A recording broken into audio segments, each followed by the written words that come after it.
agent, and he fucking like sold us our house. Are you fucking kidding me? No. That's fucking Isn't that crazy? And I sent him a picture of my board with destroyed. I still have it. It's in my bedroom. And like I sent him a picture of it. And my room was like, this is some full circle shit, dude. Like that board is. Was like, he stoked to see it? Oh yeah, dude. Do you still have his phone number? Yeah, we hung out last dude, weekend. you got to take a picture of the board and show him that. Oh, dude, show him that Should board. I? Yeah, you have to fucking do it. Dude, no way. And then let me here. Do that, and I'm gonna grab this coffee pot. All right, like, dude, for real, he's gonna be so stoked. Yeah, man, he's freaking killing it. He's like, he's got 2 kids now, and married, and is just loving life. I would love some, man. Thank you. Here, make sure that doesn't fucking tip over right there. Yeah. Got you. Thanks, brother.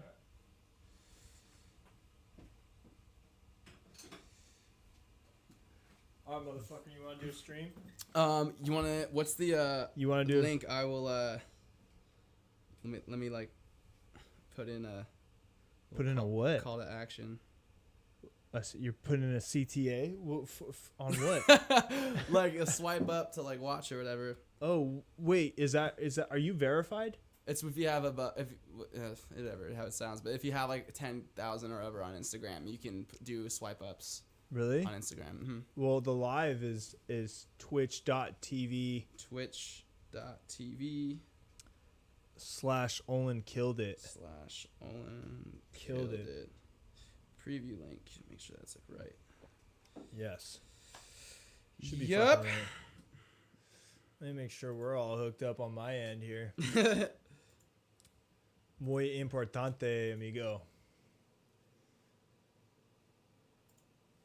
Yeah, I think we're looking good. All right, when you're ready to stream, you let me know and we'll get it cracking. All right, I'm just gonna make this nice and dope. Okay. John was just taking a picture of my surfboard, who was painted. Are you ready to stream? Oh, I'm ready to go. All right, Are we going? let's do it. Hell yeah. We're already doing it. We're doing it. John was just brought childhood back in full circle. Everybody, well, I think, okay, you can actually see it in the mirror on the screen. I have a surfboard. It's been in different shots, but I have a surfboard that's, make sure that you're talking right up into this mic, buddy. Yo. Yeah, wherever you need it to be, yeah. just let me know and I'll get it sorted out for you. Okay. John saw the surfboard and saw that it's a surfboard painted by, South Bay legend Zan Sacker, and which is one of the older dudes that kind of brought us up back in the day, and he painted my surfboard for me, and he also painted John's surfboard. Me and John weren't even like boys yet. We just like, I don't know. Yeah. It was the OG surf punks back in the day. Yeah, and he fucking painted my board, and it turns out that John's house was. He sold you your house. Yeah, he's an agent now, Zan. Yeah. Well, I think he always had been. Okay. Yeah. He said that he'd been doing it for like 20 years. I was like, I don't think I was in high school. 20 years. Yeah. Don't tell so me like that, Zan. That's so long. Like when we were in high school, he was like rocking that. But then I remember going to his house to drop off my surfboard. And it was because of Ted. Because Ted Parker. It was his older brother Spencer. Yeah. It was his boy, and they were like a like real surf punk. Who was like a real ass. surf punk. He was like the real like. He played drums for Did he play drums for Miracle Mile or some shit? Not Miracle Mile. I don't know. Spencer or Zan? Not Zan. Zan didn't play drums. Spencer played drums. Okay. Yeah, Spencer played drums for not Ill Will. It wasn't like Head High or something like that. No. That band's from Torrance. I don't know. I forget. But yeah, full circle. What up, Zan? Thanks for painting my surfboard. It's fucking sick as fuck. I still have it. Yeah. And I'm stoked that it's not as yellow as it maybe should be. I don't know. It is kind of a yellow. Is it still like in? It still surfs. It still surfs. Yeah. See, mine is buckled. Really? Dude, I can't. I'm holding on to it for like. You'll never get rid of it. Yeah, like nostalgic reasons. It's the chili, right? It's the chili, dude. Yeah, dude. Is it just sink to the bottom of the sea now? It will. What? The whole thing's I'm trying to like make it not, because it's just got that big crack horizontally through the middle of it. Oh, and plus it's a fucking potato chip. Like it's like 5'10", and I think I'm 6'1", and it's just like I just sink it because in high school I was smaller. If you could buy a surfboard now, like with how often you surf and like how like now that you know how you like to surf, what size surfboard would you want? Like 7.5 or 8. I have a 7.2 that I was always embarrassed to bring out, you know, because it wasn't a shortboard back when we were growing up. Ripstick. But now it's so sick. It's the yellow one. It's the yellow 7.2. Oh, It's so out of control, and I'm so glad that the 90s are making a comeback. I think you let me take that out one day. Remember, like we had that little spin of like 4 days of surfing where we like surf for 4 days, like like bareback out at 45th or something. Yes. And, like I had to borrow like your surfboard because I think my board was still buckled then. Your board is still buckled now. Like I still can't ride that thing. Even if it wasn't buckled, I'd still sink that. Fuck, man. But yeah, epic. That was a So yeah, you'd have a 7.5. You that's what you have now. You said it's a 7.2. It's a 7.2. Yeah, talking to that fucking cage, dude. That pop filter. Like that, yeah, dude. Oh, so I'm gonna get right up in there. Yeah, well, okay. I should know this. Yeah, you're the audio producer. Just like that is beautiful. Okay, for sure. You're an audio guy, and let me just turn this down a little bit. Do it. Composition is muy importante, amigo. Muy importante. So, John, you're fucking finally here. First of all, thank you so much for coming to do this. Thank you for having me, man. This is a newer venture for mine, and I selfishly am excited to show my established friends what I've been working on. Dude, it looks awesome in here. Thanks, man. It's like I can't stop smiling. I'm just like cheesing. It's just like so dope. I'm glad that you fucking like it. Yeah, because, because it's more the pleasure to fucking have people that are rad as fuck in my life like yourself come on and think so, man. Yeah, and dude. It's got to be sick. You're Jon Lundin, you know? It's got to be dope. What do we describe? It was a thick vibe in here. Yeah, the vibe is girthy. It's a girthy vibe. It's a girthy vibe. You were saying the dude, vibe. I love it, dude. No, I'm stoked you're into it. I'm stoked that you're doing it, man. Yeah, for sure. So there's a couple things that we want to we the team here at ollenkilledit. It's actually referred to as the Killed It cult, are all the people. So cool. You'll see there's like people who will log on and in the chat and they'll moderate the conversations and shit. I'm sorry about that. Ace, that chair was given to us by Ace, and Ace, he's on this month. We're gonna talk about the fucking arms on that chair. Dude. It's a death trap on my foot, and it's funny. The first time it happens, and it will happen, and then whoever's sitting in the chair will look at me like, "Fuck, bro, are you serious? You trying to kill me?" It's like every time you start a new session, you're like watching the armrest, like I'm waiting for it to happen. It's bad. I'm all apologies. It's a tough vibe. It's still such a thick vibe. It's even though the arms be broken.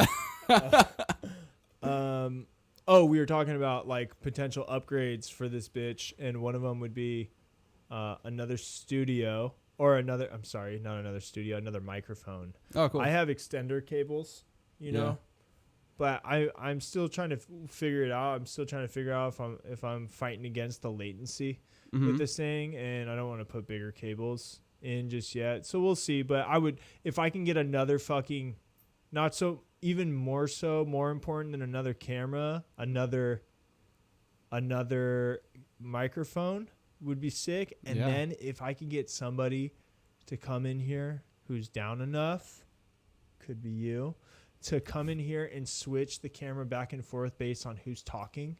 That's cool. Like set the cameras up, like turn your camera towards me, turn this camera towards you, and have it switch back and forth based on whoever's talking, and then using that camera on top of the monitor as a master shot. Yeah, that's cool. Yeah, so I got ideas and there's things to do, but now there's this thing. Remember that company I worked for? It was like called PSAV. Yes. So there's like these things that were like video switchers, to where it's like someone could like have like a little box and they could like manually press like which camera is live on whatever screen that people are looking at. I could do that here. Like that's what I'm saying. I thought that was like a switcher. It looks like one. It is, and I could do it, but then you're like doing this like well, I could have it down here, but I'm sacrificing my attention in the conversation. True. I could be a fucking That'd be so samurai. If I was It's so stealth. Yeah, if I was sitting here douching it like while I was just like casually having conversation, that'd be crazy. But yeah, as of right now, and the way my ADD stands, I need to, I really need like to be present. I need to really pay attention to my guests, and I won't say who because I've had enough of them. But there's been multiple times where I've caught myself like, bro, you're not even listening right now. Listen, you idiot. So bringing in another variable such as the Stream Deck could prove to be fucking problematic. But those ideas are there. And one day, maybe down the road, we'll fucking get there. But yeah, this is it. And it was just kind of a let's stop talking about it, let's do it type thing. I think since Joe Rogan blew up, everybody kind of talked about having a podcast, and it was all just kind of like sitting on the sidewalk talk, Yeah. Like, yeah, maybe one day we'll do a podcast, and how sick would it be? Blah, blah, blah, blah. Right. I don't know. I just did it. Sidewalk talk. That's a cool term. Yeah, I just did it. You know what I'm saying? Like sitting on the curb, like, hey man, one day we should fucking do this. Yeah, wouldn't it be sick? Yeah, and just we're fucking doing it. And that's dope, dude. And I welcome all my guests. I need to do a better job of contacting my guests before, and maybe coming up with like.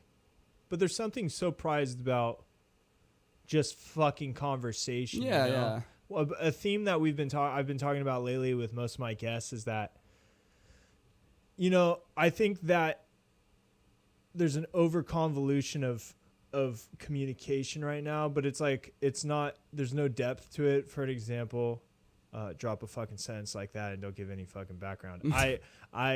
There's right now you can go online and figure out what somebody in fucking Canada is doing, Right, and yeah. you can like their picture and shit. Mm-hmm. But that focus is so diluted, on a widespread angle that no one's really talking anymore. So as much as I want to like build fucking, content and like do funny skits and stuff, which is definitely in the works. I mean, I still think it'd be so cool to have cameras off, microphones running and do a radio station every Sunday for an hour, from 7 to 8 every night. Yeah. Or every Sunday. For sure. I play my friends' music. I play fucking whatever.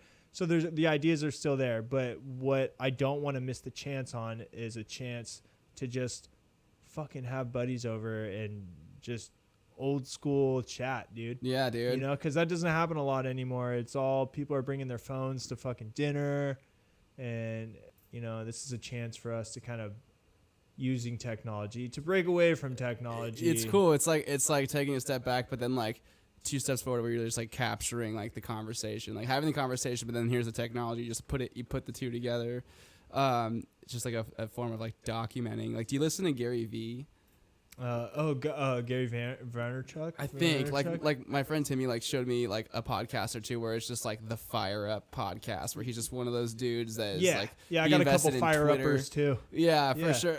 yeah. But he just talked about how it's just like it's not about like the content or the questions, but just like documenting and like how he would tell like it was just like this one interview like we were listening to like on the way to a hike, and he was just talking about how it's not about like you should be posting 27 to 30 pieces of content a day, and he would tell an artist that, and they'd be like, how the hell am I gonna make 25 pieces of content a day? Versus like he's like you're thinking about it wrong. It's not a a piece of content or a creation, if you will. It's more of like it's documenting. Yeah, and that's what I'm saying. It's like we're sitting here having a conversation, just like documenting like whatever the ebb and flow. For sure. And that's why not every conversation is some groundbreaking fucking right, on grounds for a Nobel Peace Prize shit, it's just that they exist and they fearlessly get posted. And I say fearlessly because unless you've uploaded a conversation of yourself talking to a microphone, like I still turn down the audio when I'm listening to myself after the fact. I'm like, dude, what's wrong with your voice, bro? Yeah. What happened to you when you were younger? Like I can't stand it. Dude, I'm like the same way. For sure. I just like no one's got a worse voice than Andrew. But so but that's what's important is that you become, you are constantly striking the iron and wielding the knife, right. Right. Because it turns out that like it's 95% 5% of the time, it's you who thinks those negative thoughts, and For you, sure. and you only, You're your own worst critic. What I was going to say about Gary Vaynerchuk, I think is his name. I have a buddy who's super into him too, and I fuck with those positive influencers. I really like it. I can't do it too much because then I feel like I'm in like a what are the churches where they run up and down the fucking aisles? Oh, Presbyterian churches? Yeah, and doing cartwheels and shit, or evangelical. It doesn't fire you up, dude? It does, but like at a certain point, it's like I get it. I don't know. I gravitate more towards the dude John Joseph of the Crow Mags. Okay. He is like on this positivity movement right now. He wrote a book, the PMA Effect, and I fuck with that. You know, he's like kind of a punk rock raw approach to it.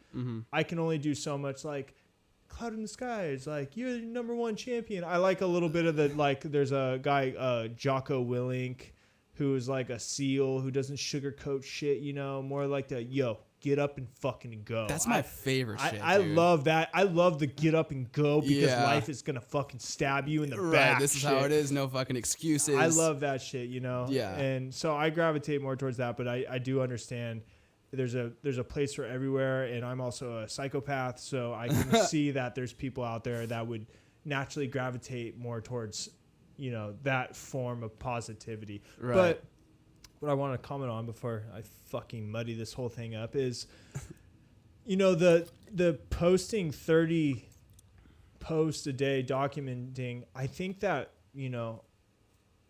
people see that, and I think that's fucking awesome because there's something to be said about the courage you build posting things after, you know, posting these videos now. It doesn't faze me as much as it used to. However, I'm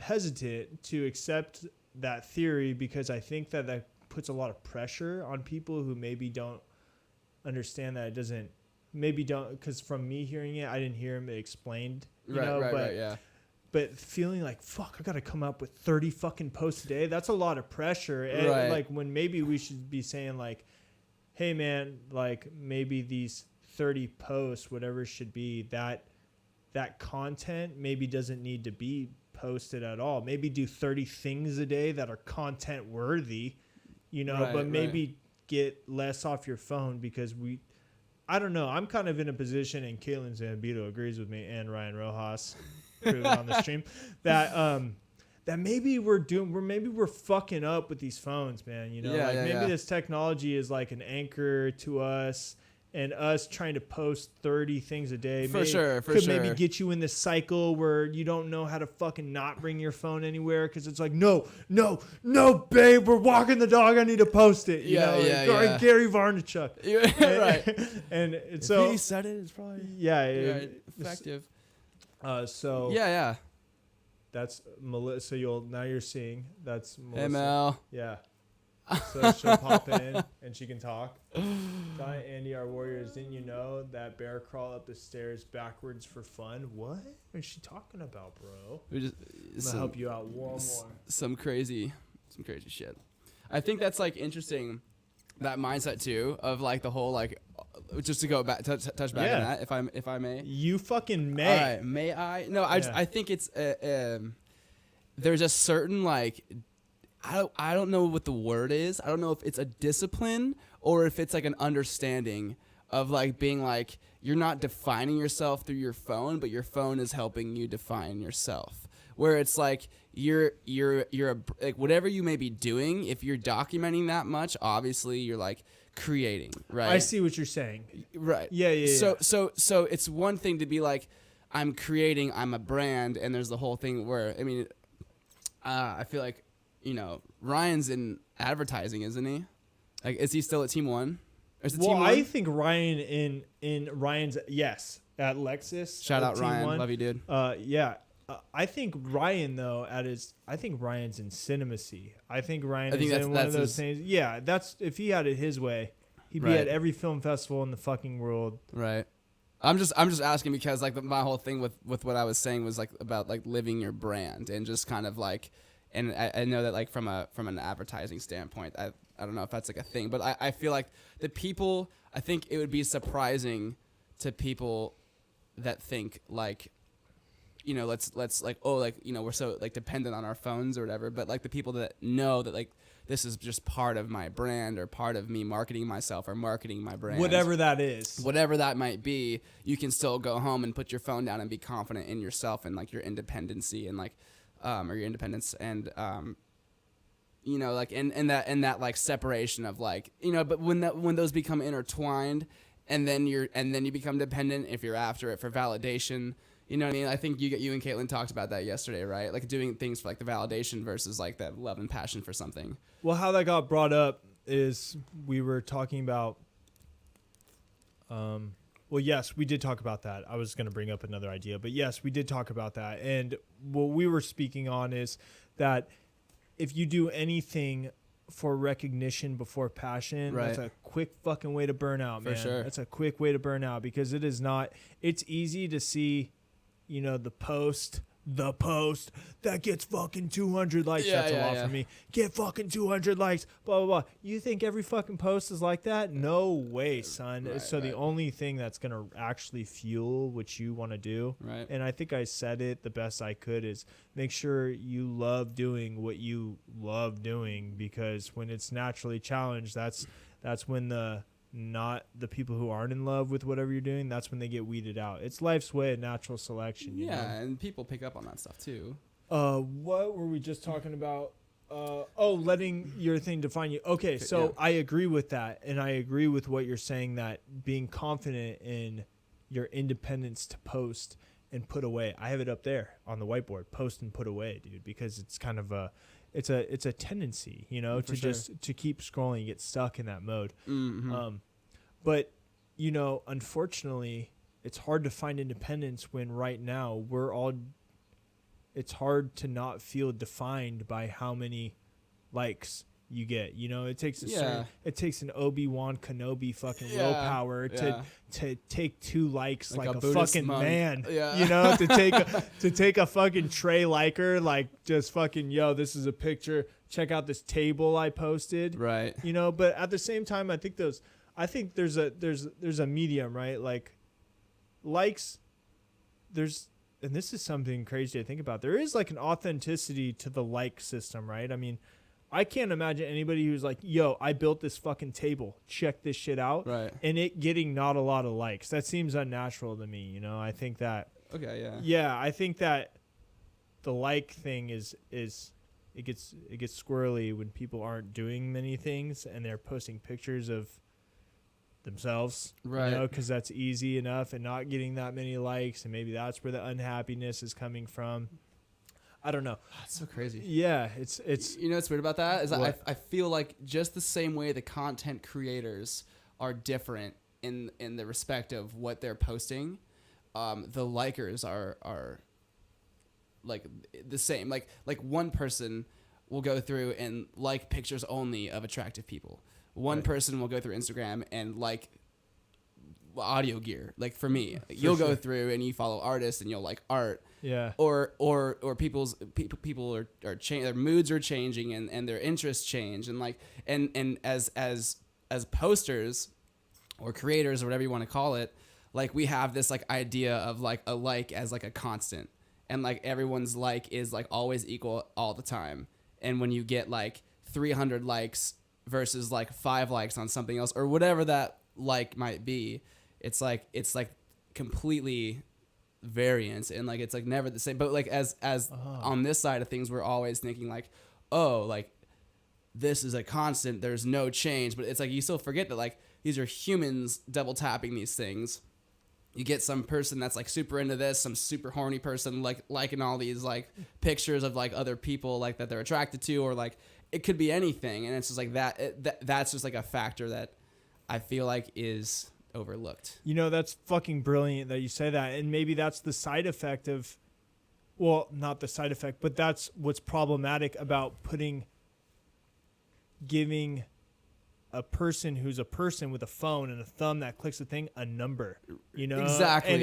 And it's singular. It's almost like binary code. It's ones and zeros. Yeah, you know what I'm saying? It's a like or don't like. It's no longer John, David, Daniel, whatever. Right. John who likes fucking cars. Right. And is a funny guy. this person who's very professional and doesn't like very silly stuff. Now it's 1, 0, 0, 1. And that's interesting, dude. It's a whole spectrum, dude. And maybe that's in its essence on a macro scale is why this whole thing is kind of why it feels so unnatural is because it's numbers, we register numerical values a certain way. It's like a game, dude. You play a video game, you get frustrated, you lose. Yeah. The games are literally ones and zeros. It's like binary code. Yeah, and nobody, you put that onto a picture. You put that game over a picture of yourself, and you lose. How do you feel? Yeah, and if it's a picture of you and you start sizing yourself up, and it's not so black and white. What is so crazy is something that me and Caitlin were talking about too is how lonely. So when you were feel free to drink as many of the waters as you want. I'm thirsty right now, dude. I don't know what it is. Feel free to drink. There's a whole fucking crate. It's like I drink coffee and then I chase it with water. I'm like caffeinating and hydrating at the same time. That's a good move. That's a good move. So one thing that me and Caitlin were talking about is that imagine how lonely must be these days. Like the degree in which loneliness is now compared to when it was 10. So let's say that you're naturally a lonely kid because maybe you're quote unquote not the cool kid in school. So you wake up at 7 to, however your family situation, that's insignificant right now. But let's say that let's say you have a supportive mom who treats you like her son and is, hey sweetie, how'd you sleep? Oh, okay, mom, blah, blah, blah. And you go to school and from fucking 8 to 3 every day, you're fucking, nobody wants to talk to you. They call you a name. Right. That's your identity, and you get home and it's different because now it's time to fucking look for worms with the kid down the street and you're fucking, and you get to hang out with your cousins or your brothers and blah, blah, blah. Right. Now you're that person 24/7, that level of loneliness. It's not between the hours of 8 to 3 anymore. It's defined in everything you do. I see what you're saying. It's like you're constantly reminded that like popular fucking Stephanie gets fucking 319 likes on her fucking mocha latte. Nobody's showing up to your birthday party. You know what I'm saying? And it's like it's loneliness is like that's heartbreaking. It's killing me talking about it. I feel so bad for this fictional boy right now. Yeah. Fictional boy, come on the stream. Yeah. It feels like it would seem that loneliness is amplified to a certain degree right now because there's no running from it. Right. And you think about these issues where, God forbid, but I have to bring it up, gun violence, and kids bringing guns to school and stuff. There was another shooting, 3 days ago? Okay. Yeah. Not to go down that fucking train. No, we can if we want, but what's important to be, that's tragic, obviously, but what's important is explored here is that, we take a second to really like ask questions about, but the thing is, we know the answers. The CEO of Facebook, one of the creators of Facebook came out and was like apologetic about what he did to the human race by building Facebook. It's problematic, and I think in response, ultimately what me and Kaylin were talking about is how there's a U-turn in play where Instagram is going to start hiding likes, which I think is amazing if that happens, bro, because now you are no longer Jon Lundin with 500 likes on a fucking bathroom selfie, right? And I'm 2 likes with a bathroom selfie. Now it's bathroom selfie kid 1, also bathroom selfie kid 1. You know what I'm saying? Now equals. You know what I'm saying? And I just shooting the shit here, I think positivity that could stem from that would be people finding more meaningful things to do with their time instead of, staging a utopia, a utopian picture in this 1:1 ratio frame. Right. You know what I'm saying? Now it's, my likes don't fucking matter anymore, so maybe I'll finally read that fucking book I've been meaning to. Or, yeah, wouldn't that be sick? It's crazy to think too about. It's okay. What's the integrity? Let's just talk about Instagram, right? Just for like a good example. So Instagram is like pictures on a feed, right? Essentially, like it was built off of like art, like pictures, whatever, or memories or whatever. It's like, I don't know who it was. Maybe it was MySpace. Maybe it was something else before that. I don't know if there was what social thing there was before MySpace. AIM, Instant Messenger, AOL Instant Messenger, chat rooms. Okay. That shit was wild. True. Super lit. I will probably back AIM. I'm talking about like who's the fucker that like invented like the like button. You know, that would be Tom from MySpace. You think that's Tom from MySpace? Because remember bulletins? There was like bulletins on MySpace, and you would fill out your little surveys, but it was so private. If you think back to MySpace compared to how Facebook is now, it was the most like you would do. Couldn't you like not encrypt? What's the word I'm looking for? Yes, you can HTML code your fucking. You could style your MySpace page or your MySpace page. You could subtweet with a bulletin, or you could remember the bulletin board, or what was it? It was like, it wasn't a bulletin board. It was like a thing that people would copy and paste surveys and answer the questions. Happy Friday, everybody. Sorry, dude. Yes. Cool Cupcakes is blowing you up, dude. I think that's on your end. I've never seen that. I've never seen that name before. What's up? I don't do, but hold on. I want to take you a step earlier, dude. Do you remember AOL Instant Messenger, bro? Of course. Before AIM. Like when it was No. So after AOL, because if you had AOL, you were a masochist. I don't know, dude. It just everybody who had AOL just like the dial up, the sound punishing. Yeah, it was nuts, and nobody even used the internet. Then, right. You know, that's like when Ask Jeeves was popping. Jeeves was popping, dude. You never got like you got mail, and then was so stoked that like maybe like a girl emailed you or something. No, remember when email was like the way to like my simple ass dad went with Earthlink. We had fucking Earthlink. Yeah, my mom had CompuServe. CompuServe? So sick. No, that's like what they got in jail and shit. Yeah, for sure. Okay. So after that, AIM. Yeah. That was the desktop. Back when you can make fucking 60 screen names a day, and all of them were like Dragon Blood, fucking XXXXXXX201. Right. Yeah, and shit. And you could check the profiles of your friends on the thing, right, on your buddy list. Buddy list. And in the buddy list, in the information, it would have like a fucking little social media thing with links. Do you remember? Oh, yeah. And you could put like your MySpace in there, right? You could put yes, you could put the link to your MySpace. But it was like a blue link. It wasn't like a thumbnail. Yeah, it was a blue link, but it would take you down this like mini, like super oh my gosh, unsophisticated. Okay. That was crazy, bro. Unsophisticated. So you're talking about old PCs, dude. Yeah. Holy shit, I just acted like one. I was on dial-up there for a second. It would take you to this unsophisticated page where you could it was like about me, and then you could click in. Dude, I had one for my band that I was in with Jeff. Yeah. And you click in, it'd be like fucking Arnhem Night, dude. And the drums, Jeff, we think. Drew, Stewart on bass. Drew, we're not sure. He hangs out around a lot, and I think he's the microphone guy. And you could put it down, and there'd be like hyperlinks to this, right. And that was the first thing. And I remember you could like back then, chicks would have like purple ones and pink ones with backgrounds. You click in, and you'd be like, "Damn, bro, she's a fucking soccer player." What? Yeah, it was just crazy, and you could look into someone's life through like.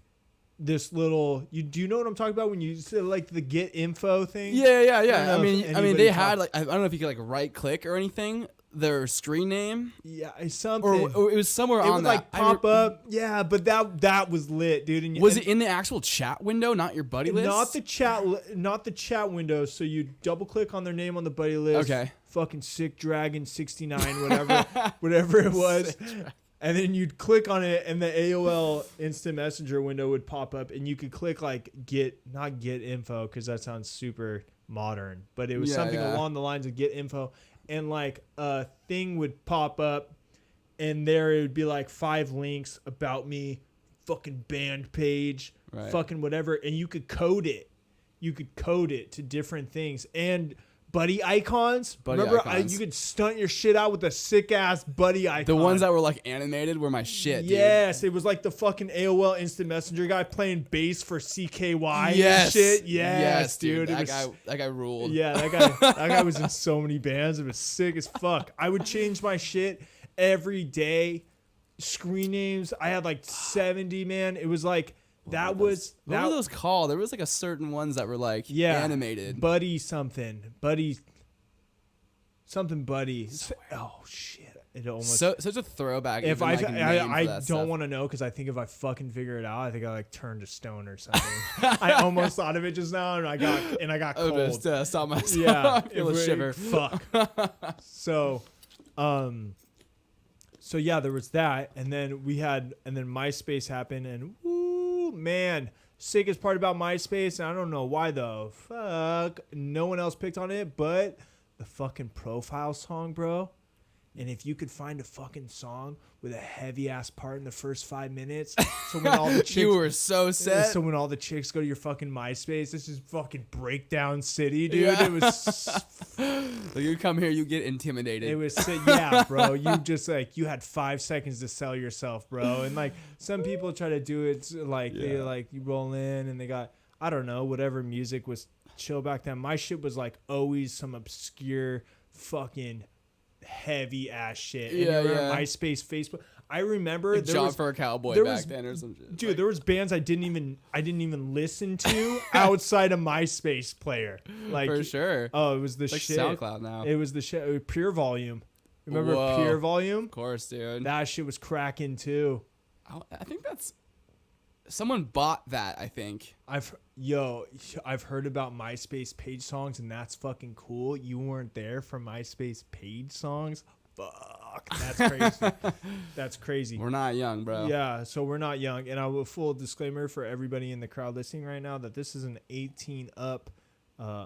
Fucking, there's gonna be some shit coming out of our mouths that is could be suggested for mature audiences. But if you're not, just keep it cool and keep your head down. We'll do all right. We're not checking. We're not checking IDs here. So there was that, and then you could change your top 8, and it's like, well, fuck, man, I'm in a band. What am I gonna do? That's like 4 people right away, and then like you got a girlfriend, and you got homies back home. Okay, so like, why not top 16, bro? And then you're like, bro, I could have my family. So didn't it go up from that too, dude? It went up from that, but you could do your band. So it'd be like your band, your fucking lead guitarist, right? Your bass player, and then the guitarist rhythm section on the second line mixed in. Dude, you were able to customize, but it was so. And then you had the post on the bottom and that bulletin. You're right. It was called a bulletin board. And that was on the homepage, right? Yeah, and you only got 5. You could only see 5 at a time. Right. And then you'd have to like say see more, and then then it would pull up like everybody's. But if your shit wasn't like if you weren't there right away. Like, that was it, man. And it was just... And, dude, I remember, like, chicks back in the day, like, the same way chicks are on their phone now, chicks would be in front of that computer refreshing that page like it was mental. Oh, like dude. It was like lives that the new lived. messages, new friend requests, and new comments, when you saw those on your MySpace homepage... It was lit. It was lit. It was so lit. Mailbox full. Like, shit. It was so private...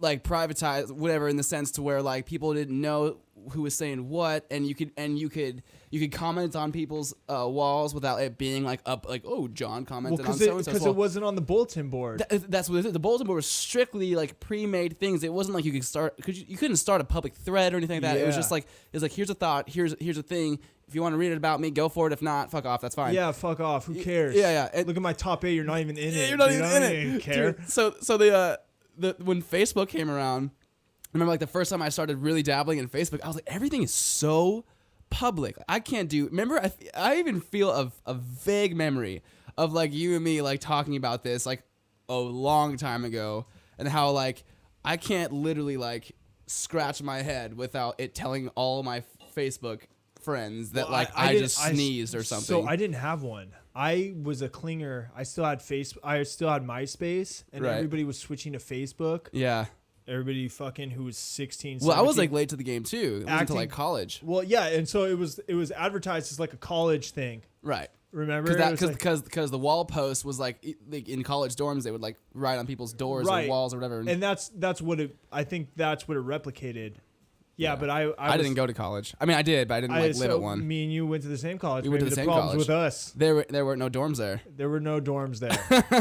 It was just back home we went. There were dorms. There was off-site. There was like it's apartments, student housing. Campus. But fuck that. Yeah, fuck that. I mean, it's basically just like having an apartment. It was like having an apartment with like parents who aren't related to you that are your age telling you can't do anything, dude. Imagine the fool in your class who's like your age, who's like an RA, like telling you to shut up, and it's just like, oh, it'd be Fight City, it'd be UFC, it would be it would be battle royale, and they could come into your room whenever they wanted if they had like reasonable proof, but like reasonable doubt to like a fucking 19-year-old who's got bad blood with you is like.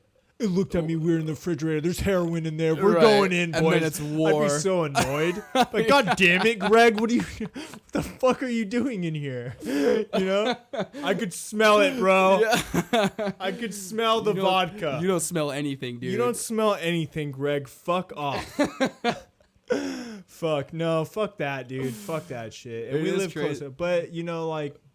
So no likes, though. That's what was dope about MySpace. Yeah, there was no likes. There was no there was no wall to post a picture on to put yourself out there for the world to see. Because now it's like the degrees of separation with Facebook, where if like a friend of a friend of a friend of a friend of a friend to whatever the infinite degree can see your post of your face or whatever you want to post, and they can shoot whatever that whole thing about. Do you remember you could post pictures? Dude, graphic design happened early for me because you could post pictures of the band you like. That's dope. That's dope. Yeah, thanks for the follow. But so that sound clip is fucking me and John's fucking band. Our baby, man. Thank God. And Strudel, Strudel was there for sure. Strudy, we love you. But me and you, man, a lot of time talking fucking long lost ideas. That's crazy, man. A lot of time, dude. A lot of fucking time, man. That band was like... What a nice little segue that was. Yeah, that was nice. Let's talk about Long Lost now. Let's talk about Long Lost now. Fuck, man. I just remember, and you know what's so cool is there was a time after where I was like, why did we do that when we were like doing like the experimental shit on the Burn Book? And now I fucking look back and I'm like, dude, thank God we did that. How sick is that? That like we were like... trying to figure out like a way to make it deal, and like we had like a concept we were trying to run with the album, right? Yeah, and we were just doing our best to like, dude, that was a dope. It was a little passion project. That was a dope passion project. Like I said, like even with the album after that one, that was like when we were actually playing music, and I thought it was good, but. I mean, dude, it was like our bands. It's like weird to say we're always gonna be biased, you know. But like, it's so dope. Always think it's good. Yeah, like for sure. Yeah. And then I remember just like we'd always just like listen to it and just like smile and like whatever, we'd have any conversation we'd want to, like talking about like, oh, this record we just made for the Long Lost, like in 2012 or 2011, whatever, and we would just be like, oh my god, dude, this is so. Are we gonna get signed and like be all? But like and. We didn't, and nothing ever happened. But we never even like played. Didn't fucking matter though, because the thing was, like we just like we were doing what we loved, and like that was what that was. Yeah, and that's like all that. That's the only thing that matters. We spent years inside trying to figure out different parts. So much time in front of the computer, and you worked your ass off. And you like moved 3 different times within that area. You worked full time. I moved last week. You're always moving. He's moving right now. I have to keep moving the camera on him. Backing boxes over here. Yeah, dude. We just had an idea, and I remember that we would talk about, okay, so the fan's gonna go off, and when it echoes out, like we'll come into this, and like we'll like just think about like somebody in the bathroom, like hearing the rain pour, and like it's just lonely, and like thank God I was going through like a breakup then that was kind of like fueling me through like. Are you talking about the interlude? Yeah, I'm talking about like the interludes and like our ideas, and it was super like the shore, the waves, and like our outro was so over glorified and shit. The end. It's just like so over the top. But I remember Dre, you're a good friend. Dre was like, I got chills right now, and I was like, you do, don't you, bitch? Yeah, it was awesome. But yeah, man, it was really cool to like, we weren't even like a band because we were really like a studio project. We did play when we were doing the Burn Book. We did play a lot. Yeah, dude. And we had it down, but then we kind of really turned into this. It was so important for us to see my self-titled come to life. Like, it was really like, I don't even know how I had to go to school just because I remember I talked to you about being in that tunnel and seeing the dark at the end of it instead of the light in the tunnel opposite. Right. I knew that eventually I would keep playing music, and I was like, and I wasn't a bad drummer. I give myself like a B- as far as drum, but there are A drummers out there, and I would come to terms with that. Dude, you're an awesome drummer, dude. Oh, well, thank you. Little practice kid right here. Yeah. Well, I was creative enough, and I was much better at just being creative, and drums was a cool outlet that allowed me to do it. But originally, like, I started playing drums when I am kind of a beat head. I just like am naturally try to be in rhythm in my life. You know, everything has definitely kind of a sort of rhythm. So I naturally gravitated towards that. But it was, you know, the coolest thing about drums is like that you needed one. Jon Lundin needed one, and it gave me an opportunity to, work with you all the time. And for that, I'll always love the drums. And I owe you like a lot of the times where I talk about how I'm in a band and stuff.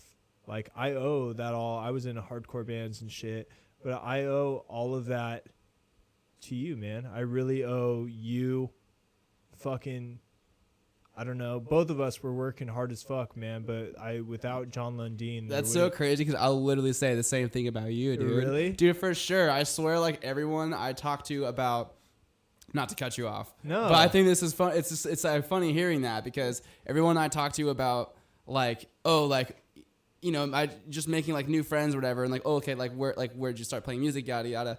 Like, a huge part of like my like story thing is just like, dude, like all my friends like a year older than me, so come senior year in high school, like they all graduated, and like literally like turning 18, I was like, boom, done. Sign myself the fuck out of class senior year and just like walk up the street to your house and just jam punk rock. And it was just one of those things where it's like if something was like lame or cheesy, like you're the first person to be like, nope, that's whack, or like whatever. And there's that like bar that was like kind of set, you know? I know. And I look back on times of that, and I know that I kind of policed the iPod for a little bit, but that was something that, at one point, we all, and I'm so stupid for saying this, but we all listened to such good music for a second. I'm such a dick because I was just like, yo, turn this shit off, son. Yeah. But no, man, you are easily, and my other writer, and I know Anthony, but I love you, Anthony, and you're a fucking genius in your own way. And Matt Martinez, and who else did I play with? But what's notable is you and motherfucking Mike D. About to say, like, Mike D. You and Mike D are easily not only the most talented people I know, but the chance that I got to play with you, one, it made me want to get fucking good at drums. And two, you guys fucking, I don't know, man. You guys are responsible for that ride, man. I get to fucking say that I'm a musician because I got to play with you guys, and now we're older, you know, and I'm so glad that I have an artistic outlet again, and I get to share that with you right now. I know, it's like sick as fuck. The feeling's mutual, dude, for sure. We were both up there, like we're both back there, whatever. But seeing you go on bands without me, and being it against my personality to be like, man, fuck, dude, like, what the fuck can I play? To be like, for some reason, like, that situation, it didn't force maturity.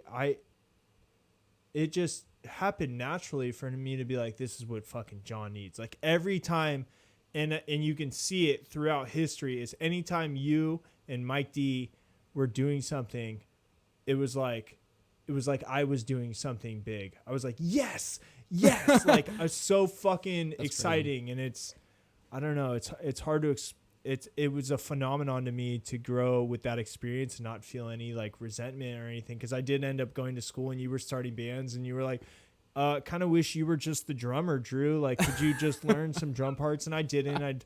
I'd get high and I'd fucking fail in my classes and shit. And you guys went off, but it's full circle now, and I have something to share with you, and you fucking are exactly where you're supposed to be. And I think with how far your life has come and everything that, and my destiny, I think that naturally what happened was supposed to happen. I think everything. Yeah. And I think now that it's full circle, it's almost more apparent to me than ever. I'm so thrilled to have this here for you, to hear the fucking long lost come through. That is like thing. Some full circle shit for sure. That is like super cool. It's just fucking fate. So I am so thankful because like for everybody being here. Because after all that time, it's like here we sit. You know what I mean? It's crazy. Oh my gosh. Oh, let's catch up with these fucking comments. Okay. Gee, there were some people watching for a second. Stando. Yo, Stando, thanks for rating us. Came with 8 people. Joined a wholesome moment. Hold me, Stando. Oh, those emotes are so cute. Dre, that dude is funny.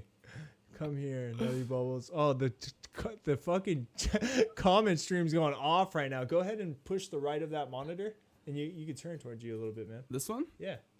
I already almost broke your headphones. No, you're good. There you go. Okay, cool. We're all caught up.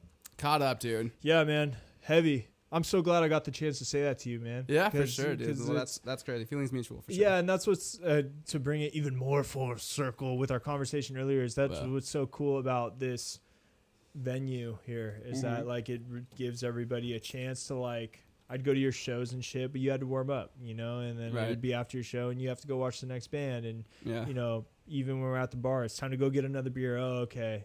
You know, it's like this situation puts us in a position where we got to fucking, I don't know, we don't have to hear each other out, but we finally get the chance to hear each other out. Yeah. You know, that's what's so cool about this. And it's also just like super poetic, because this is like where we would jam in this room. Yeah. Which is cool. Now it's like this like grind station. Yeah. Now we're in here with our fucking ghosts, which is fucking so sick. Dope. Which is fucking sick. I fuck with that. Yeah, the ghosts of our fucking music careers, man, are fucking in here. Yeah, dude. Yeah, dude. Woo! Sick. Epic. One of the most important talks that's happened on this stream since it started. Well, I guess we should talk about now that we're done talking about the glory days. Glory days. You were talking about how you were going to bless the stream with your updated life status, because you felt like you maybe had not fallen off socially. Socially. Yeah, I mean, I feel like it's one of those things that like I feel like everyone like kind of does, whether or not they know it. A fucking arm, dude. It's all good. I just like, I keep like readjusting because I have this horrible slouch, and like sometimes my butt will just slide like that, and then I have to like, well, it's like my own thing, dude. It's because I'm so top heavy. Yeah. Yeah. Sucks. We can't all be so top heavy, bro. Okay. No, I just it's cool. I was saying like too on the drive down, I was like, this is crazy because I haven't like had like a let's just sit down and talk for like an extended period of time with like a friend that I've like grown up with or whatever, like to where it was like I was like living in the South Bay, even in Chester. I mean, like even when I lived like out here, it was like kind of like everyone kind of grows up and like does their thing and like gets busy, life happens, you know. But going towards like something, like working on something and like putting your head down and like sprinting through time, you know, and just kind of like being like I have to put in this work or whatever it is I have to do. You kind of just, everything else kind of goes by the wayside, you know? So I haven't like, you know, I have like best friends that I've grown up with too, that just like, you know, hear from me once a year, twice a year, you know, how many times did we like text like once or twice a year? Like while it was all going down. The last time I like really had talked to you was a long time ago. Before this show. And you had told me this then, you know what I'm saying? Yeah. And now this is another year or I know, two, it's like, so check, but that's like, but to me, that's like what you call like a lifelong friend, is like, that's how it, like, for sure. It's never hard for me and you to catch up. You just see each other and you're like, might as well have been a day. Yeah. You know what I mean? Absolutely. And for some reason that like, I don't know why. And isn't that weird when you meet up with certain friends and it's not like that and you're like, oh, whoa, yeah, like I didn't see that. Like I thought that this would be easier. Yeah, no, yeah. Every time me and you catch up. Full disclaimer: nobody works fucking harder than Jon Lundin, though. Nobody. You've been working your ass off. I work hard, play hard, though. At the same, yeah, but you kind of. Well, the cool thing about you, John, is you are an inspiration to anybody who wants to work hard doing what they love doing. I mean, like Thanks, man. You have been doing. You're doing exactly what you're destined to do, which is music production. You finished Merc City's record out of your bedroom. So good, still. Yeah. I don't know about that. But it was. I was. You got a copy laying around. Let me like swoop that. I was. Dude, Corey's got the. They exist. Oh, he has told me about it. Yeah, I'm actually doing exist. Corey's record first week of June, dude. We could talk about that too. Dude. Okay, sorry. Yeah. No. John works a lot. He's doing exactly what he's supposed to be doing. He does music production forever. John has worked with such talents, such as. You want to fill in that blank? I mean, like, I don't know. Are you allowed to drop names? Yeah, for sure. I don't know. I just don't want to like sound fucking douchey, but Dude, like, okay. But what I'm trying to say is that like you've worked hard enough for it. It wasn't like your dad ninja starred you the keys to the Bentley. It was like drive dangerously, motherfucker. For sure. It was you worked night and day on what you meant to do, and now I'm gonna do it for you. Is working along the likes of. What is Jason Butler's new project called? The Fever. Fever, yeah. Fever 333. Fever 333. Travis Barker. Uh-huh. You work alongside the dude from Goldfinger. Yeah. Producing. You did New Atreyu. Yeah. And what I mean to say, if I didn't do a fucking good job, is that you have worked yourself into this position. Yeah. And that's not a lie, dude. So anytime anybody ask you who you work alongside, scream it in their face. It's just always been something that I've been like conscious of, is like not like, okay, it's one thing like, okay, like when something awesome happens and like I'm like, it's like in that moment or something like that, something with work or something, where I'll like run around the house and scream, be an idiot and get it out. But like at the end of the day, just like we were talking about earlier, it's not for anyone else but myself. Like it's like a self-validation on top of just like, I'm not proving anything to anyone. I'm just doing what I want to do. And if I'm succeeding at it, like that's just like, it just empowers me. And like, that's all I need. You know? So like, I don't know. I've never been one to like name drop or whatever, you know, like, but like, because you'd be producing music anyways, even if it wasn't for at the end of the day, names. Right. Yeah. At the end of the day, it doesn't matter who it's for. I mean, like for sure. Oh snap! How many times am I gonna fucking do that today? It's sick. It's fucking so sick. It's a sick coaster. Okay. But like, okay, so like, if you put it like sequentially, I just think also too. God, who was I talking to about this? Where it was like, this is hard to put into words, but when you work towards something and you go through like the suffering and the sacrifice and like all that kind of stuff, when you're given an opportunity or given something in return that's like, here's a small or minor success to counter your hard work or whatever, it's not like you're shooting through the roof with glee. It's almost just like, okay, next thing. Yeah, pay me, motherfucker. You know what I mean? But not even like super like, do this. It's almost like, it's not that you expected it. It's not that you are entitled to it, but it's just like, you're just tired, dude. And you're just like, okay, like I did this work and like, hopefully like, and that happened. You're like, okay, well, honestly, thank God, like, you know, that like this all wasn't for nothing. And it's more so that I'm like grateful in those moments than I am like anything else, you know? And it's, you know, because the one thing is like, you could say like, you know, everyone wants to impress like their parents, right?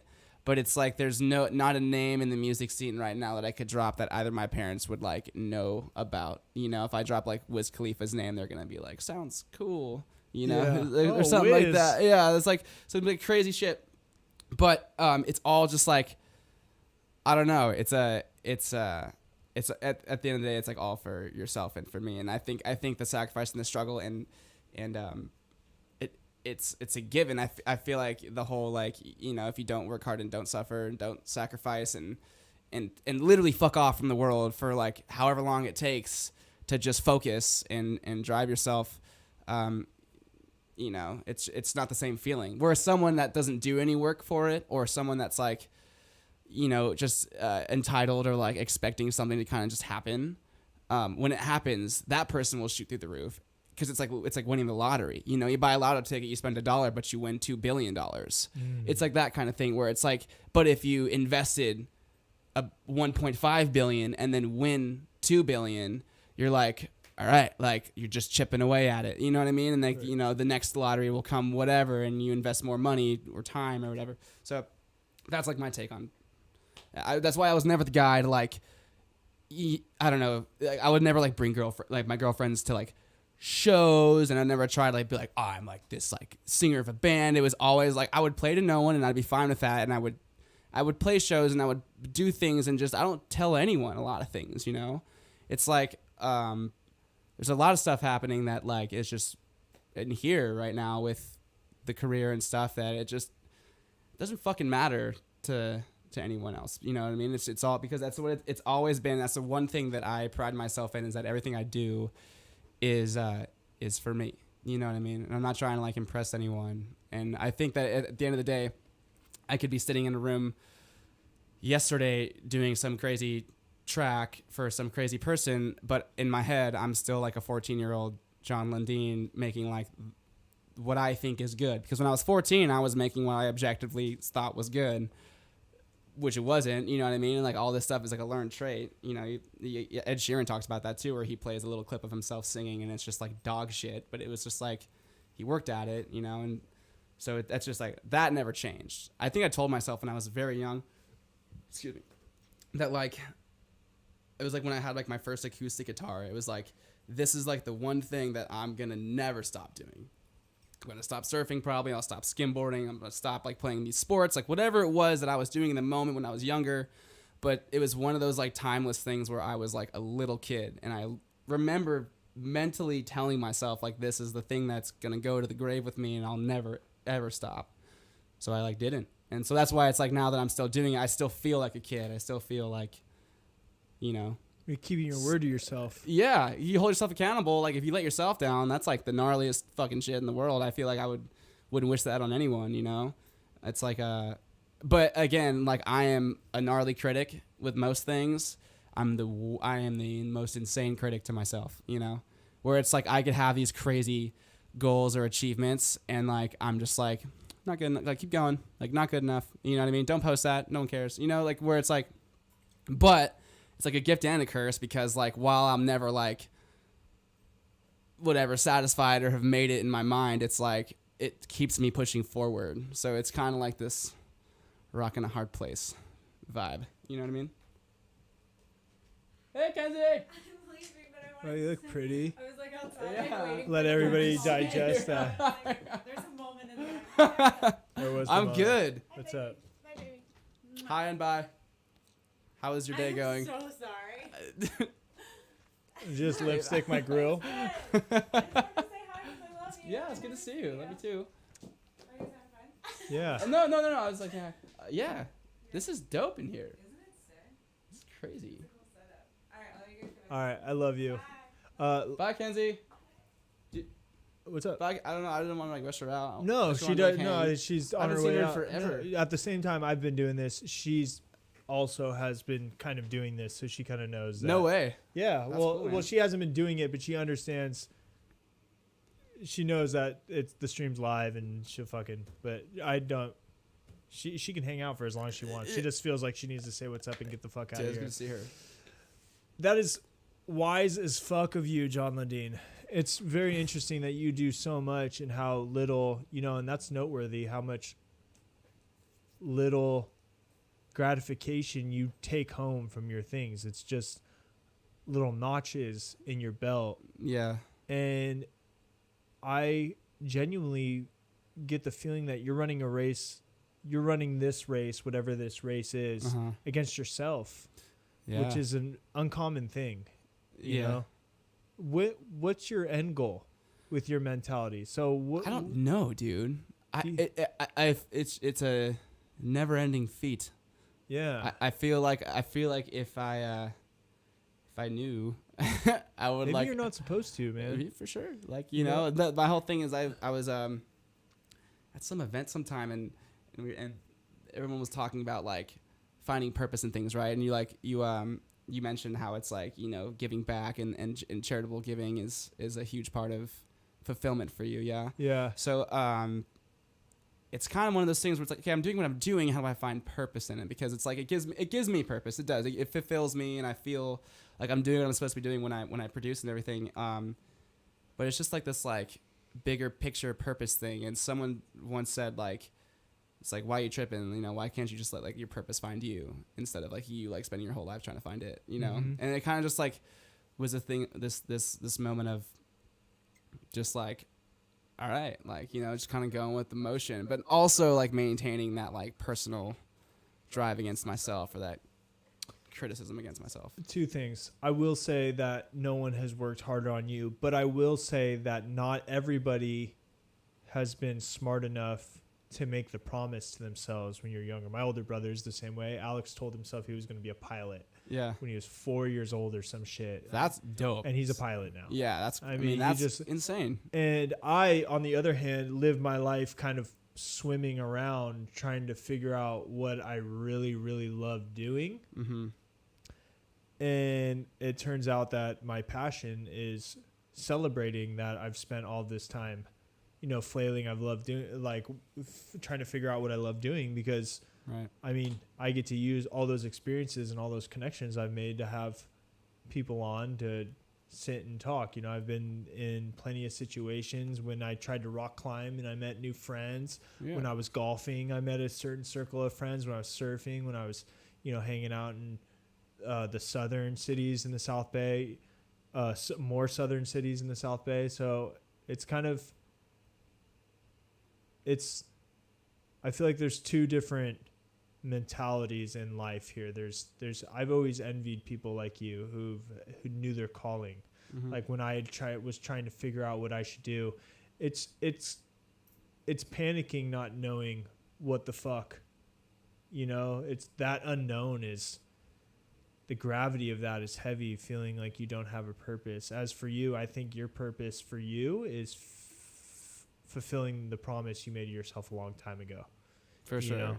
And yeah, I feel that. And I think that's why all your decisions to not showboat, because I don't take you as a showboat at all, but you definitely have been in situations that are showboat worthy, but you still remain humble. And it sounds like you do that for the sake of you. Right. You have like tunnel vision to what you want to do. Yeah, everything just kind of... You're not easily distracted, Right. What are there some... What is going on the chat? Hold on. I was the only person... Here, dude, scroll through this. I'm taking a piss. Fucking... These people... This chick was at your show in New Jersey. You got this for a second if I go take a piss? Yeah, for sure, yeah. All right. I'm after you, though. Okay. This coffee is going through me.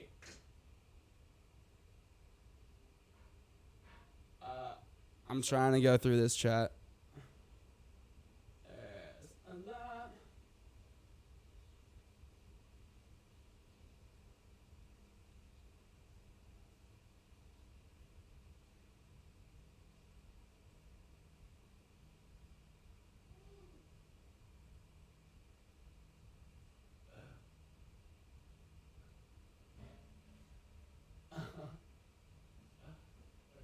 Elementary school.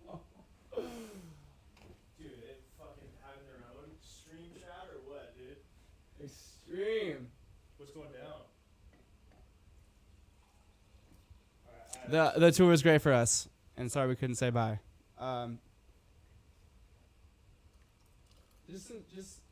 Just hangs, dude. Just hangs. Sick. All right, BRB. I just poured my entire coffee out on the fucking carpet. It's so tight. I'm killing it. Okay. All right, what's up, y'all? Who do we got? Cool Cupcakes and Otaku-chan. What's up? When you bring cookies. That song inspired me to create a comic book I'm working on. Ghost in Your Home is your favorite song? What's the song? Dude, I gotta look right now. What's the name of that fucking song? Is it Dearly Departed? Or is that the name of the CD? No, yeah, that's the name of the song. Dearly Departed is jams. What's my name? I'm Drew. I'm Andrew Olin. Welcome. Oh, you guys are talking to each other through the stream. Donna. All right, I'll let you guys do your thing. Yeah, so Jon is, again, as we stated before, one of the first people that I have had the pleasure of playing drums with, or playing in bands with. And, yeah, ever since, Jon has been on the grind. Is there a couple things? So you feel that your sacrifice for your social life was necessary to get to where you needed to go? Yeah. Yeah, for sure. Because you probably didn't value much of a social life, because it sounds like you were always fulfilling your promise. It was cool. So like, totally. And like when Feel so much. yeah. Okay. So check this out. So like, Long Lost, and like any other like what, like, okay, so remember like Alex from like The Accountable. Yeah, The Accountable. Yeah. So like stuff like that, right? Mm-hmm. That was a combination of social life and my work life. Well, that's what it was, right? It was fucking bands. It was music, but it was best friends and music, and like where that should be a thing too, like with how it always is. It's like, but that's how it was. But then it was one of those things where I find myself doing this every once in a while. You ever see or feel a change, and you know it's coming, and you just like in your head you just know it's like this is happening, or it's like time for this, like time to kick this up, or like whatever it is.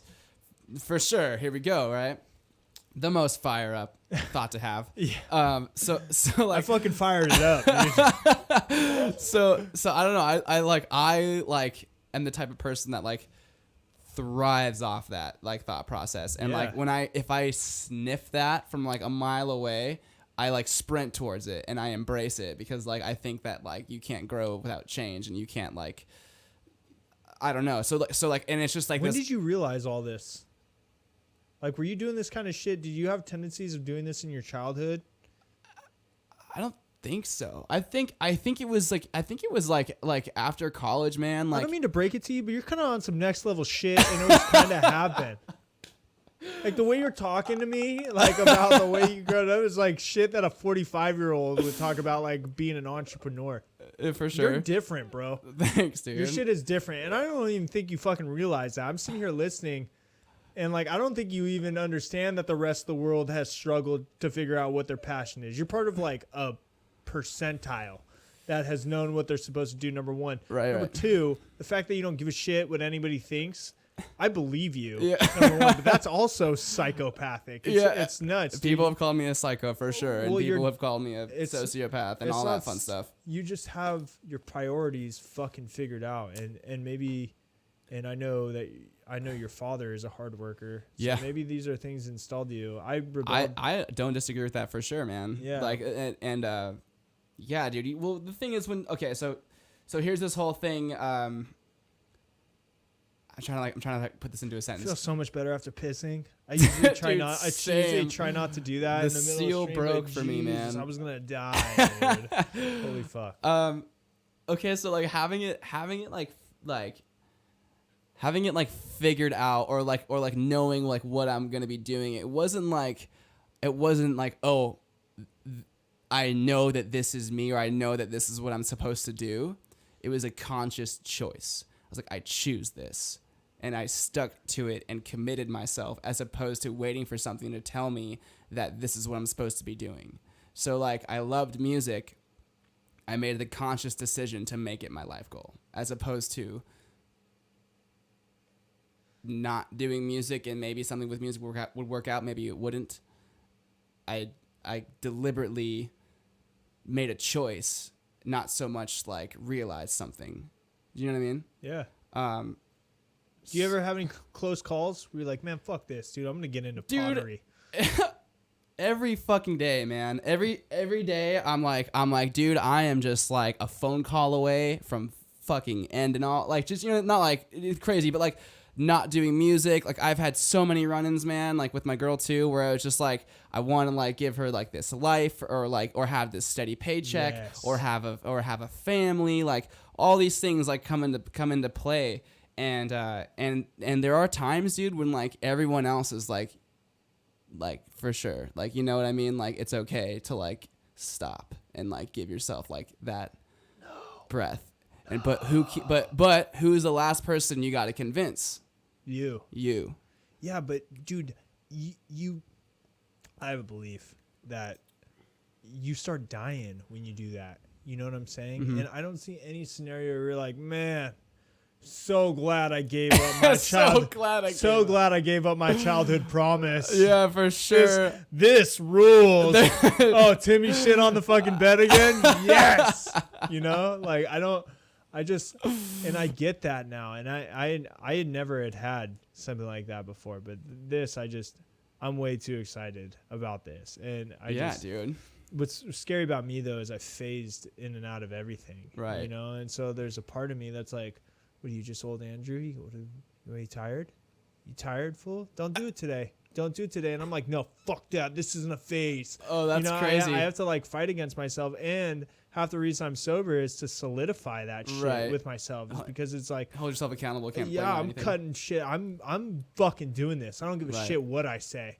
Like, kind of thing. Dude, like, I don't care what my enemy mind is like. Yo, bro, you know, come on, dog. It's been a long day, bro. It's been a long day, chill. Man. You don't need to cut that footage, bro. You know what else is a good motivator? Is getting other people involved, you know? It's like, John's not going to care if you don't cut his footage, bro. Yeah, it's like, no, yeah, he is, bro. Right. Like, why wouldn't he? You know, so putting it on other people's hands. You and I are different animals, man. I kind of envy your journey, but it sounds like your journey is unique in its own. Only Jon Lundin would know your journey. It's funny. What are some payoffs? Let's talk about that. Fuck. I'm going to have a fucking medic on deck if that chair gets its way with you, dude. It's out to kill me, man. What are like some payoffs for you? What are like some of your recent years? What are some moments where you're like, ha-ha, swish.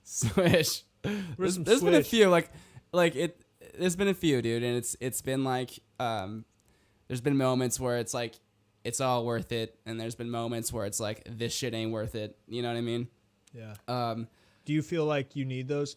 Do you still believe that you need those? You need both, dude. Yin and yang, baby. You need to have like the ones that keep you in check and put you down, and you need to fail and you need to get pushed harder, and then you need the W's to keep the morale. The people who don't think that, I think, are the people who fucking eat a dick. Figuratively speaking. You know, like when you play a show to fucking one person and that one person says you suck. You know what I'm saying? Like, the people who don't think that those days are important have either one, never have felt a comeback from that before, or be careful. Or I'm worried about, I'm about to duct tape that fucking thing. Or people who refuse to fight. Right. You know what I'm saying? And I think those mentalities will breed a feeling of, you know, some people take defeat hard, man. That's for sure, dude. It's what's called defeat. It's but also at the same time, it's also just like a big picture, a perception thing, dude. Where it's like there's the fools that go on stage or go to a show to play a show, whatever, right? See like 3 kids in the crowd, and we'll sit there and be like, I don't want to play this show like with every ounce of my being. Like this is bullshit. Like I won't do this. Like, it's not the look I'm trying to have. It's not what I thought. It's not how I thought this would work. It's like, newsflash, motherfucker, nothing goes how you think it's gonna work, and Ever. that's the whole point of life. You know what I mean? The show must go wrong. Exactly, and it's about like how you respond or react to those situations, as opposed to running in your room and fucking crying about it, right? Exactly. So it's like, you can go to a fucking show and see 3 kids, and you can play the show, be a fucking bitch about it, and throw a glass bottle against the wall and be a fucking prima donna. Goodbye, right? Yeah. Or you can be like, these 3 fools came to see me. That's awesome. I'm gonna sing to them or play to them or do whatever, and like, that makes it worth it to me. And you have to keep in mind the perspective of like the big picture. Sure, you're playing to 3 kids now, but if I keep doing this, I'll play to 30 kids in 6 months, and then in a year I'll play to 600 kids, and then in 2 years. And then it's one of those things where it's like, right now, sitting in this chair, right? You say, because I'm 28. And it's like, okay, I can look back and be like, I've been doing this for 10 years. And I remember what it was like being 18 and thinking like, putting something off, or not doing something, or feeling like something wasn't worth it. But I had the big picture in my head. Like, I knew what it was, and I knew that it wasn't going to be an overnight thing. And I knew that like, you put in the time and you put in the hard work, like, it will show, and that's just like a fact. It's like a linearity fact. You know what I mean? I mean, you can do bad work, and you could not be productive when you think you're being productive or whatever. But I never had an attitude with playing shows to no one. I was just stoked to play, but on top of that, I was like, let's go. You know, like, let's keep this. Like, let's do this for like 10 years. And like, and yeah, I'm like, now it's like, okay. And like, I'm proud to say like, it's worked out for me, you know, like, so it's just like a matter of perception, and like being humble, not having an ego, and not getting in your head about it, and like not letting the F's or like the L's like make you stop doing something, because there's no perfectly paved road where it's just W's the whole way. You know what I mean? Yeah. I want to bring up something that I said the other day, because I think it's kind of nifty, that the only thing I've noticed that the only thing that's consistent in success is consistency.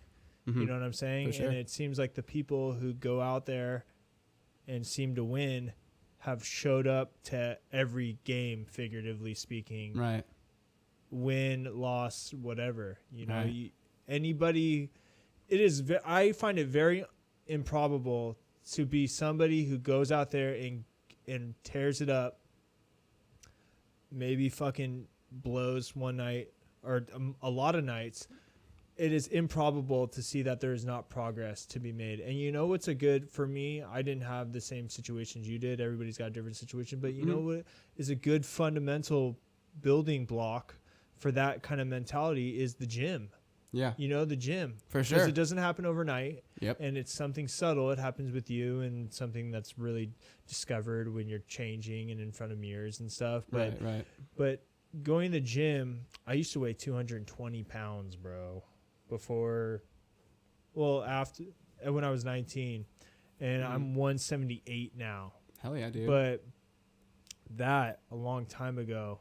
And I don't even think I realized what it did for me on a subconscious level, but when I had lost the weight, it was my first payoff. You know, it was the first visible payoff. Visible payoff. And I was like, oh, okay. Like, if you do something enough, you can fucking do it. And I didn't really realize it, but I mean, I didn't even fucking get a grasp on my art until last October. Right. Was the first time I was like, oh, I have like an art style. Right. You know what I'm saying? But it was, and me, it took a long time, but it took fucking almost 4 years after me graduating to figure it out. But you keep, you know, calling yourself a graphic designer, and you keep fucking designing every day. And sure enough, man, maybe it's like some shit too that I heard growing up was like, you know, the old saying of like, how do you get to Carnegie Hall? Practice, practice, practice, you know? Yeah. Did I ever tell you about like my practice log? I know your acoustic guitar, where you had an acoustic guitar because you wanted an electric one, and your parents were like, yo, I'm not getting you a fucking electric guitar until you practice this much on an acoustic guitar. Right. Is that right? Yeah, dude. So my they got me a 3/4 size acoustic guitar when I was like in the second grade. And my dad is like a very logical man, you know. For sure, he's calculated. Yeah, but like also like puts it in a like where he's just like, if there's practice, there's results. Like, you know what I mean? Where like, he understands the process as a fucking dad and is like, yo, man, like you want to be good at guitar? Okay, I'm gonna hook you up with some knowledge. Right, for sure. Like I think he got me like a literal metronome when I was like 6. And he was like, you're not going to practice without a metronome, and just instilled rhythm in me like right away. Where did he fucking figure this shit out? He doesn't play music. He does, dude. He does? Yeah, dude. My dad like shreds banjo and like has a really good singing voice. Really? Yeah. Dude, you fucking are my favorite singer ever, bro. I feel that. But I think it's biased. I think it's biased. Probably. You could suck and I wouldn't fucking know. So. But dude, I got that guitar and he gave me a binder that had an Excel spreadsheet, 100 pages, dude, or something like that. And he was like, you have to practice your acoustic guitar for 10,000 minutes before I buy you an electric guitar. I wanted to rock, dude. You know what I mean? I wanted to freaking play like Green Day or like whatever it was. Yeah, and dude. I was like playing like, it was like a thing where it was like establishing fundamentals, establishing like music and taking like lessons and stuff. And then it was like on the clock practicing at home, you know. And I would find ways to be like, oh yeah, like I consider this practice, so I did this for 10 minutes, like log that, you know what I mean? Like where I would like not use my right hand to be watching TV and be like D, C, G, C, D, C, you know what I mean? Like where I would just kind of half-ass it, for that. but it's there, you know, my hands are on the instrument. You're a fucking kid trying to do this. Yeah, for sure. So, but I would have to go in to my dad's office and he would literally have to sign off on each timestamp slot thing. And so the day came, dude, stick things out, whatever, right? Where I got like 10,000 hours. I remember like the last time slot that he signed off on, dude. And he was like, let's go to Dietz Brothers, Manhattan Beach to like get yourself like an electric guitar. And it was just like the happiest day of my life. How old were you? I was probably 10 or 11. Motherfucker, that's why this shit happened, dude. And my dad tried so hard to do that kind of shit with me. My mom fucking put a safety net in front of all of my dad's tough love that it fucking, and this is a perfect display of what fucking happens as and now, you know, when you have kids one day, right, you're probably gonna hit them with that time log too, huh? Oh, well, it depends. So my whole thing is like whatever they might love doing, but if it's like they express some kind of interest in something, it's like, well, it's not about like the instrument, if you will. It's more so about like the commitment of time. Oh, the progress. Correct. Yeah. And now you see, how long is 10,000 minutes on? Dude, I don't want to know. I feel like I've been asking myself that question. I mean, I'm sure it's some easy math. Ask the 2 most talkative people ever. Are you kidding me? I can't catch up with these comments. I think they're just having like their own chat. They totally are. They're just hanging out. That's what it's about, dude. Hey, can you guys check what's up with how long is 10,000 minutes? Please. So the irony in that was being like a 10 or 11-year-old and taking my log to Dietz Brothers and being like, 1 guitar, please. You know, like with a binder. But like my dad like was always like, here's a credit card. Yeah, for sure. But it's also like, go pick out your guitar, and I didn't know shit about guitars, so I spent 10,000 minutes earning a guitar that like wasn't a good guitar, but I didn't know it because I was like 10 or 11, and I was like, what kind of guitar was it? It was a Dean. Not to shit on Dean, but it was like a Dean Strat shape that I think like he still has, man, like over at my dad's apartment or something. Dude, that's the most important guitar of your life. Oh, dude, for sure. It's like where it's like, but it's ironic. But to me, it'll be like special until I mean, it's over there, and I haven't seen it in years, but yeah, dude, that was totally a thing. That thing's historic, brother. Dude, crazy, right? For sure, man. That's. You know, it's not a mystery of where your work ethic came from. After hearing a story like that, no fucking shit. If you weren't fucking working your ass off, but what the fuck's the matter with you? Your dad fucking made you sign fucking timesheets, bro. Get your shit together, yo. They say it's 7.94 days. Glad I'm catching this. Yo, what up? OG Clouds. How long is it? It's like 7 days. Wow. So 7 times 24. So 100 7 days? 176. 100. Why? Like, you really hit us with that? Are you gonna make us Google some shit right now? It's okay. I got the calculator up, dude. It's 6.94 times 24. It's 166 hours. So that's 166. And you're probably working how many hours a day are you playing? Not hours a day. It was like legit in things of like 10 minutes a day, 15 minutes a day, 20 minutes a day. Oh, so 3 million years? Jesus. Are you fucking kidding me? That's crazy, dude. That's okay, so times that. Okay, yeah. So whatever the log was, whatever. Okay, he's a producer, not a mathematician, you dude, fucks. I'm a creative. God damn it. Okay, but yeah, so that was kind of where the practice kind of started, and like the commitment to see something through, it did carry through, dude. I mean, like even like with like the college degree and just like getting that, it was just like, started it, fucking 3 years, done, and then popped out of it. The hardest part for me with my college degree is from a different situation, I cared so heavily about my social circles and my social status and all this shit that turning my back on everything to grow up in bands since I was in 7th grade. Yeah. I'm the opposite of you, bro. We used to, we're in a band. Come on, 7th grade, fucking made everybody walk to fucking Demused Garage to go watch us play. For sure. The opposite of you, dude. Not very humble. And to go from that to have to turn my back on everything because you promised your dad you'd get a college degree. That was tough, but I fucking get it now. We had that full circle. I'm fucking here with you using all those fucking assets and shit, and everything worked out, man. And and it sounds so stupid, but I'm so glad I stuck it out, man. Dude, for sure. I'm finally everyone always will say that, dude. Yeah. You can always wonder what if. Everybody is always stoked at the work they put in, like somewhere in their life. What was it, dude? So like that literally brings me to like this, like such an awesome point. Is like I also think about like who your role models are and who to look up to and who not to look up to, right? So like coming up, like I worked at a company, that PSAV company. I was there for 3 years-ish, 3.5 years, whatever. Okay. Right? Normal paycheck, good job, paying bills, credit card, whatever, right? Just doing it. Miserable. But it was like I used the time to like fire myself up in a sense.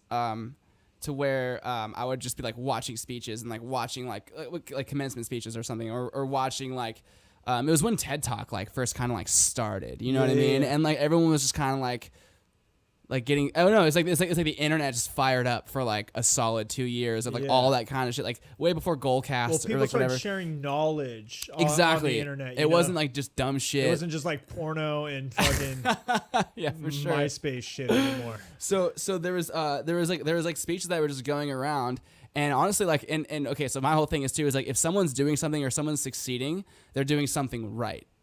And they probably have their things that are wrong about them. No one's perfect, but like there are things about people that are succeeding that like you need to like gravitate towards or try and like implement into your own life or whatever. So like Ashton Kutcher was like, he won like, it's not like a Kids' Choice Awards. Maybe it is. Nickelodeon? Yeah. That's a motherfucking Nickelodeon Kids' Choice Awards, my bruh. But is that the one with like the surfboards and shit? Like where they win a surfboard? I think that's what I'm talking. Not the blimp, like the orange blimp. Yeah. But like I think Nickelodeon, they fucking douse you in slime and fucking no, it was okay, whatever. It was like some award show for the youth, right? And he had like his list of rules or like list of life rules or something. And like there was some were funny, some were like right on. There's one that stuck out to me, and it was like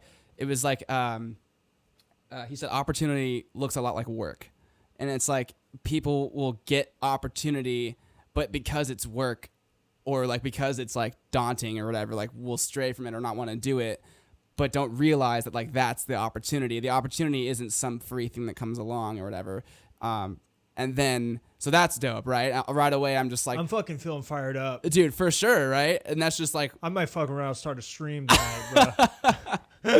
and then Matthew McConaughey's Oscar acceptance speech fucking rocked me, dude. That was when he was just like talking about his hero, and his hero was him 10 years from now. And that was just like, you talk about like me being like my own critic of fulfilling my own promise to myself, whatever. It's like, it's not even like for me like now in this moment, it's like me like later on. So me from 10 years from now, like me right now, if I were to like sit and talk to my 18-year-old self, I'd high five that motherfucker and I'd be like, keep doing what you're doing. Like, I think that my 18-year-old self would think that like I'm his hero. You know what I mean? And then my 38-year-old self, who's hopefully got at least a Grammy, like that's just like my bucket list shit. You know? Okay, so you do have. There are some points. They're what we talked about, right? They're notches. They're milestones. Yeah. You know, everything like leads to the next thing. thing. One's a Grammy. One's for sure a Grammy. And then what's the next one? Like an episode on MTV Cribs? What's the?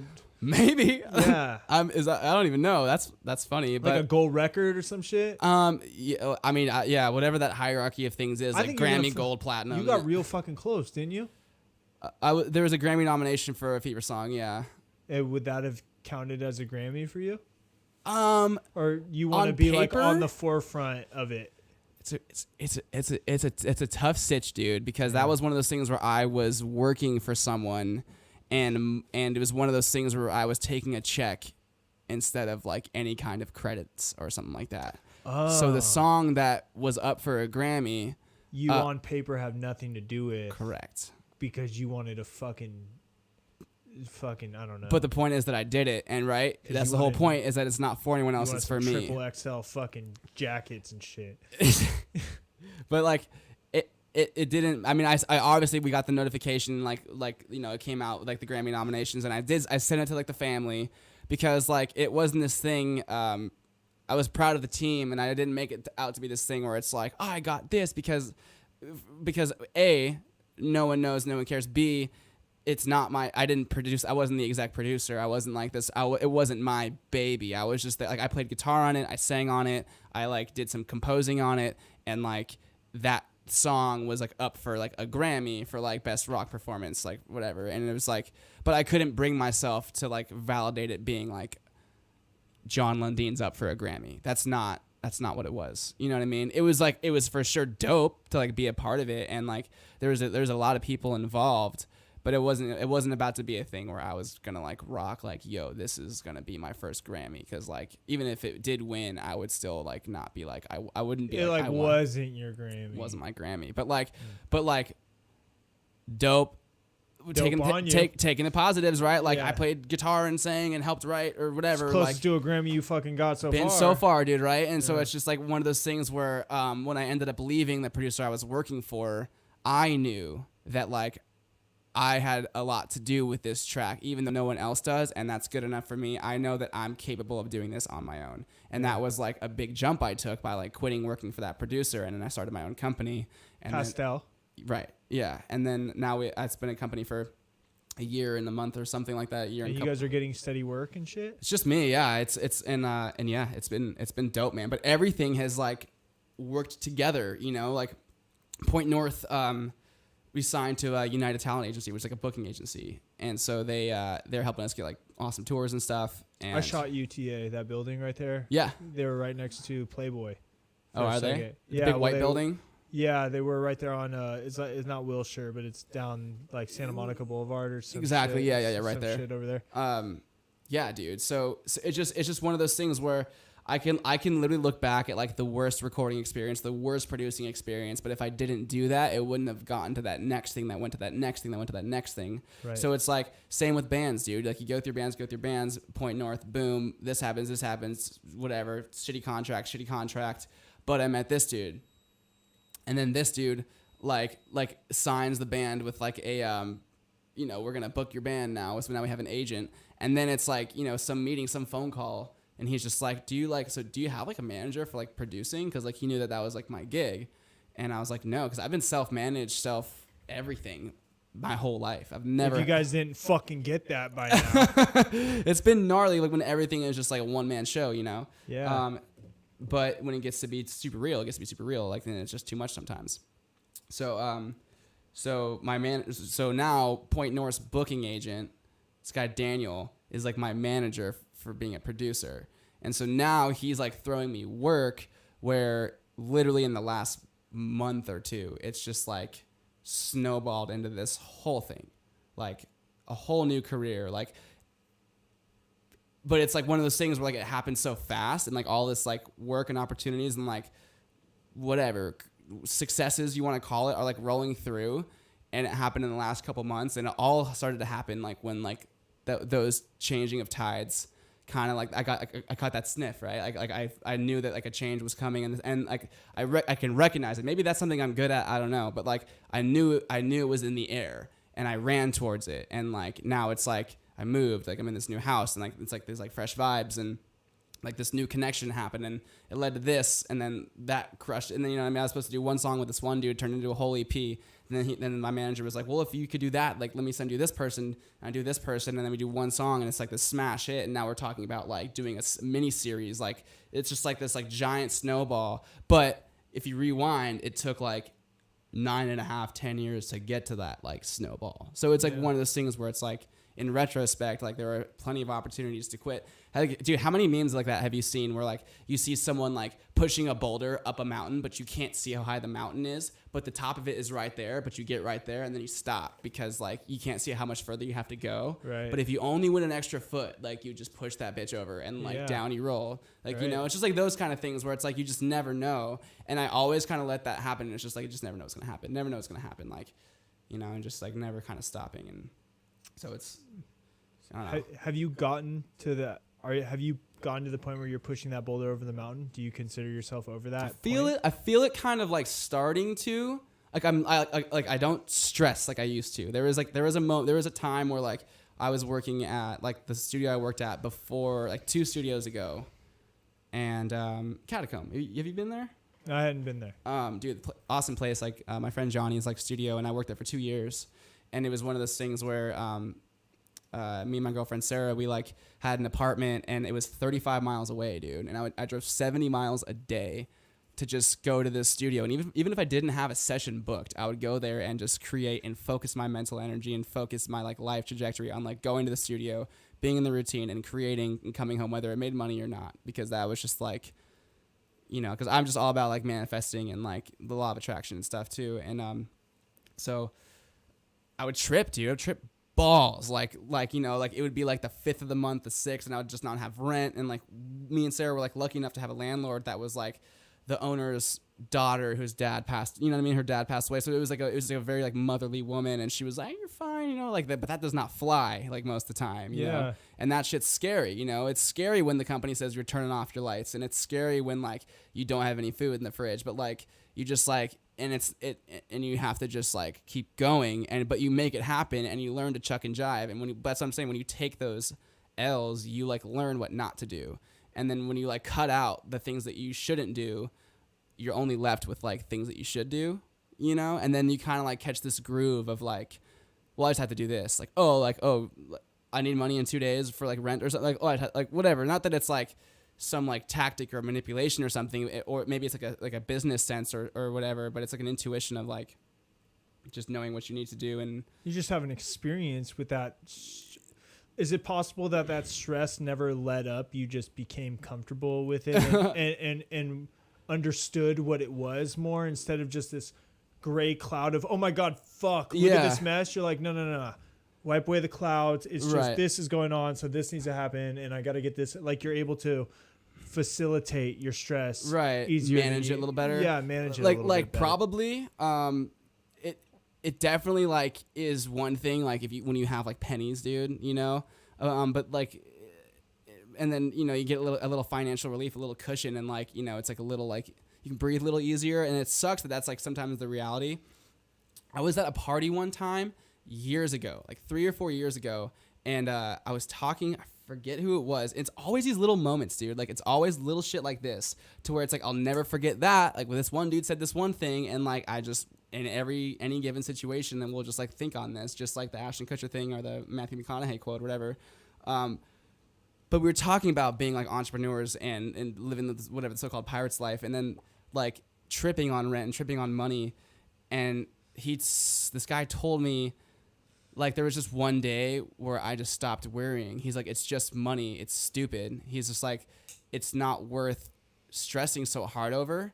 If you work hard, or if you do what you have to do, like, it'll come. Like, whatever that first pretense was of that sentence, all I remember is him like looking at me and just doing this, like, it'll come. Like, you know, and like, I was just like, but you can't just like, and then another moment, right? Jim Carrey talks about like manifesting and like asking the universe for stuff. But like you can't just ask for the universe for shit and then go make a sandwich. Like that's just like not how this works, you know? You have to be open with it and then ask for it and put in the work, and then those things can like meet in the middle. Whatever it is. Like I'm not like a religious dude. Like I guess I'm a spiritual dude, you know, at the end of the day, but I do believe in like that objective fact of like input equals output when the equation's right, you know what I mean? If the work's there and talent's there and then whatever, there's going to be an output. So it's just a matter of like sticking it out however long that might take. You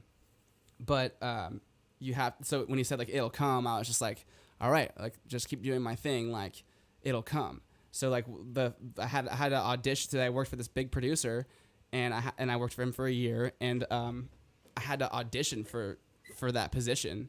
And I remember just like literally sitting at the desk being like, just do your thing. Like, don't stress. Just like do what you do every fucking day. You've worked your whole life to do this. What you do, dog. And like, it'll come. Mm-hmm. And I just like chilled, made this like track, and like the next day just like got the job. And it was just like, I don't know, just like those moments like kept adding up where it just made sense. And then the worry started to like dissipate, mm-hmm. as opposed to like, becoming like numb or whatever to it. Like it's still there because like everyone trips on money, you know what I mean? But it's just a matter of like perspective. Like money is dumb. Money is like an object. It's right. Like it's just the facilitator. It literally means nothing. Like, right. You know, and the second you like lose that, it's just like, and you do what you love and you work hard, the money just comes to sustain you while you do that, and it's not even something you think about, you know.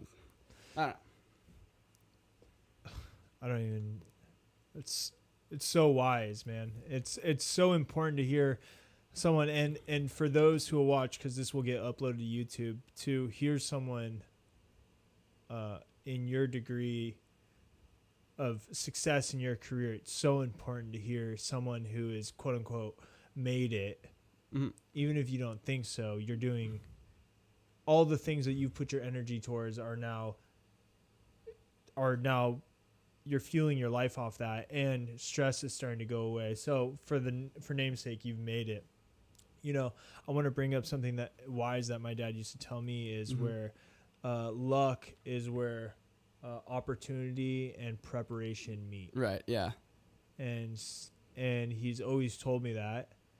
And I think you've told me that before, dude. And that might also be one of those moments that stuck. Yeah, it's kind of it rewires your shit, you know, because luck's a bad word, dude. Yeah, luck's a weird word. Luck is a fucking one of those give me words. It is. You know what I'm saying? Yeah. Mm-hmm. And if you need something to be real, and unless there's a whole body of people out there who are afraid of the grind. You know what I'm saying? And right. and people don't understand that grind is necessary, is a necessity for anything, you know, and people want that quick, those one way. It's like the 90s when it was like the take one pill for fat loss, you know? You don't want this, do this one thing 5-minute abs. Right. You know, it's all of these, everybody's looking for a one way. Nobody's willing to work, and which is fine, but it's so funny how everybody's looking for the answers. Like, mm-hmm. There are ways too that I feel like you can like diminish like your goal. Everyone has their own sense or their own definition of made it or whatever success, right? Right. And it's like some people are like, oh, I'm going to go do audio or something, or any realm or whatever, and like, but will like jeopardize the integrity of their promise to themselves or their craft, whatever it may be, by, I don't know. It's not by like twisting it. It's by like trying to go around it or something. You know what I mean? Where it's like, right. Oh, I'm doing this in this field or something like that. Where I don't know, dude. You just see people like where it's just like, I see you doing this with this, and like you're creating this, and but it's something tells me it's like this isn't what you saw yourself doing. Like, you know what I mean? Like where it's like, is it a compromise or is it like a safety net? And then all of a sudden, but the thing is, like, it's a safety net. You're like, stuck in that shit. You know what I mean? Yeah. Where it's a net. It's the nets are used for catching things. right, You know what I'm saying? yeah. And if you kind of set yourself up, like you just trap yourself, and Right. it's I mean, I don't know. Like maybe whatever we talk shit on luck. Maybe I did get lucky, but there was I was talking. I have a lawyer, and we were talking 2 years ago or something about that job, and I was like, yeah, I just got this job working for this producer, and I was just like, yeah, there was like 40 or 30 dudes, you know, like trying out for this and auditioning, and then even after I got the job, I was auditioning more people to replace me, and it was like this like dog eat dog thing, you know, and he was just like, dude, don't ever think that like luck or chance has anything to do with what got you where you are. If you're in that chair and you're sitting there and you're doing something, like you got yourself there, and don't let anyone tell you anything otherwise. For sure. And like that, just like I was just like, for sure, you know. Yeah. Totally sick. What people need to understand is that the payoff is there, and all of those, and the response to all these ideas, the 15-minute abs, the shortcuts. Nope.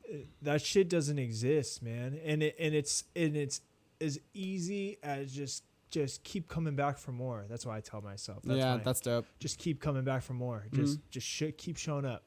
Keep showing up. That's what I used to tell myself when I was trying to lose all that weight back when I was 220 pounds. Is just go. Just be there. Just walk through the door. Just keep showing up and be pissed off and fucking sit there and be pissed off that you're there, but you fucking went, man, and you start building these fibers, and it's to the point where, dude, when I sign 18 guests up for the month, I'd be lying if I told you there wasn't a part of me that goes, oh my God, that's 18 different conversations with 18 different individuals. Everybody's story is going to be different. Oh my God, what did you sign your fucking self up for? Right. I do it purposely to fucking nosedive into that feeling. Yeah. So that I fucking crash into that bitch kamikaze. And I'm like, no, because there's one thing that's going to happen. And I know this for sure, is that 18 guests, that's going to be up, and I'm going to be still fucking here. And the only thing that I have the choice of doing is whether or not I'm going to do it or I'm not going to do it.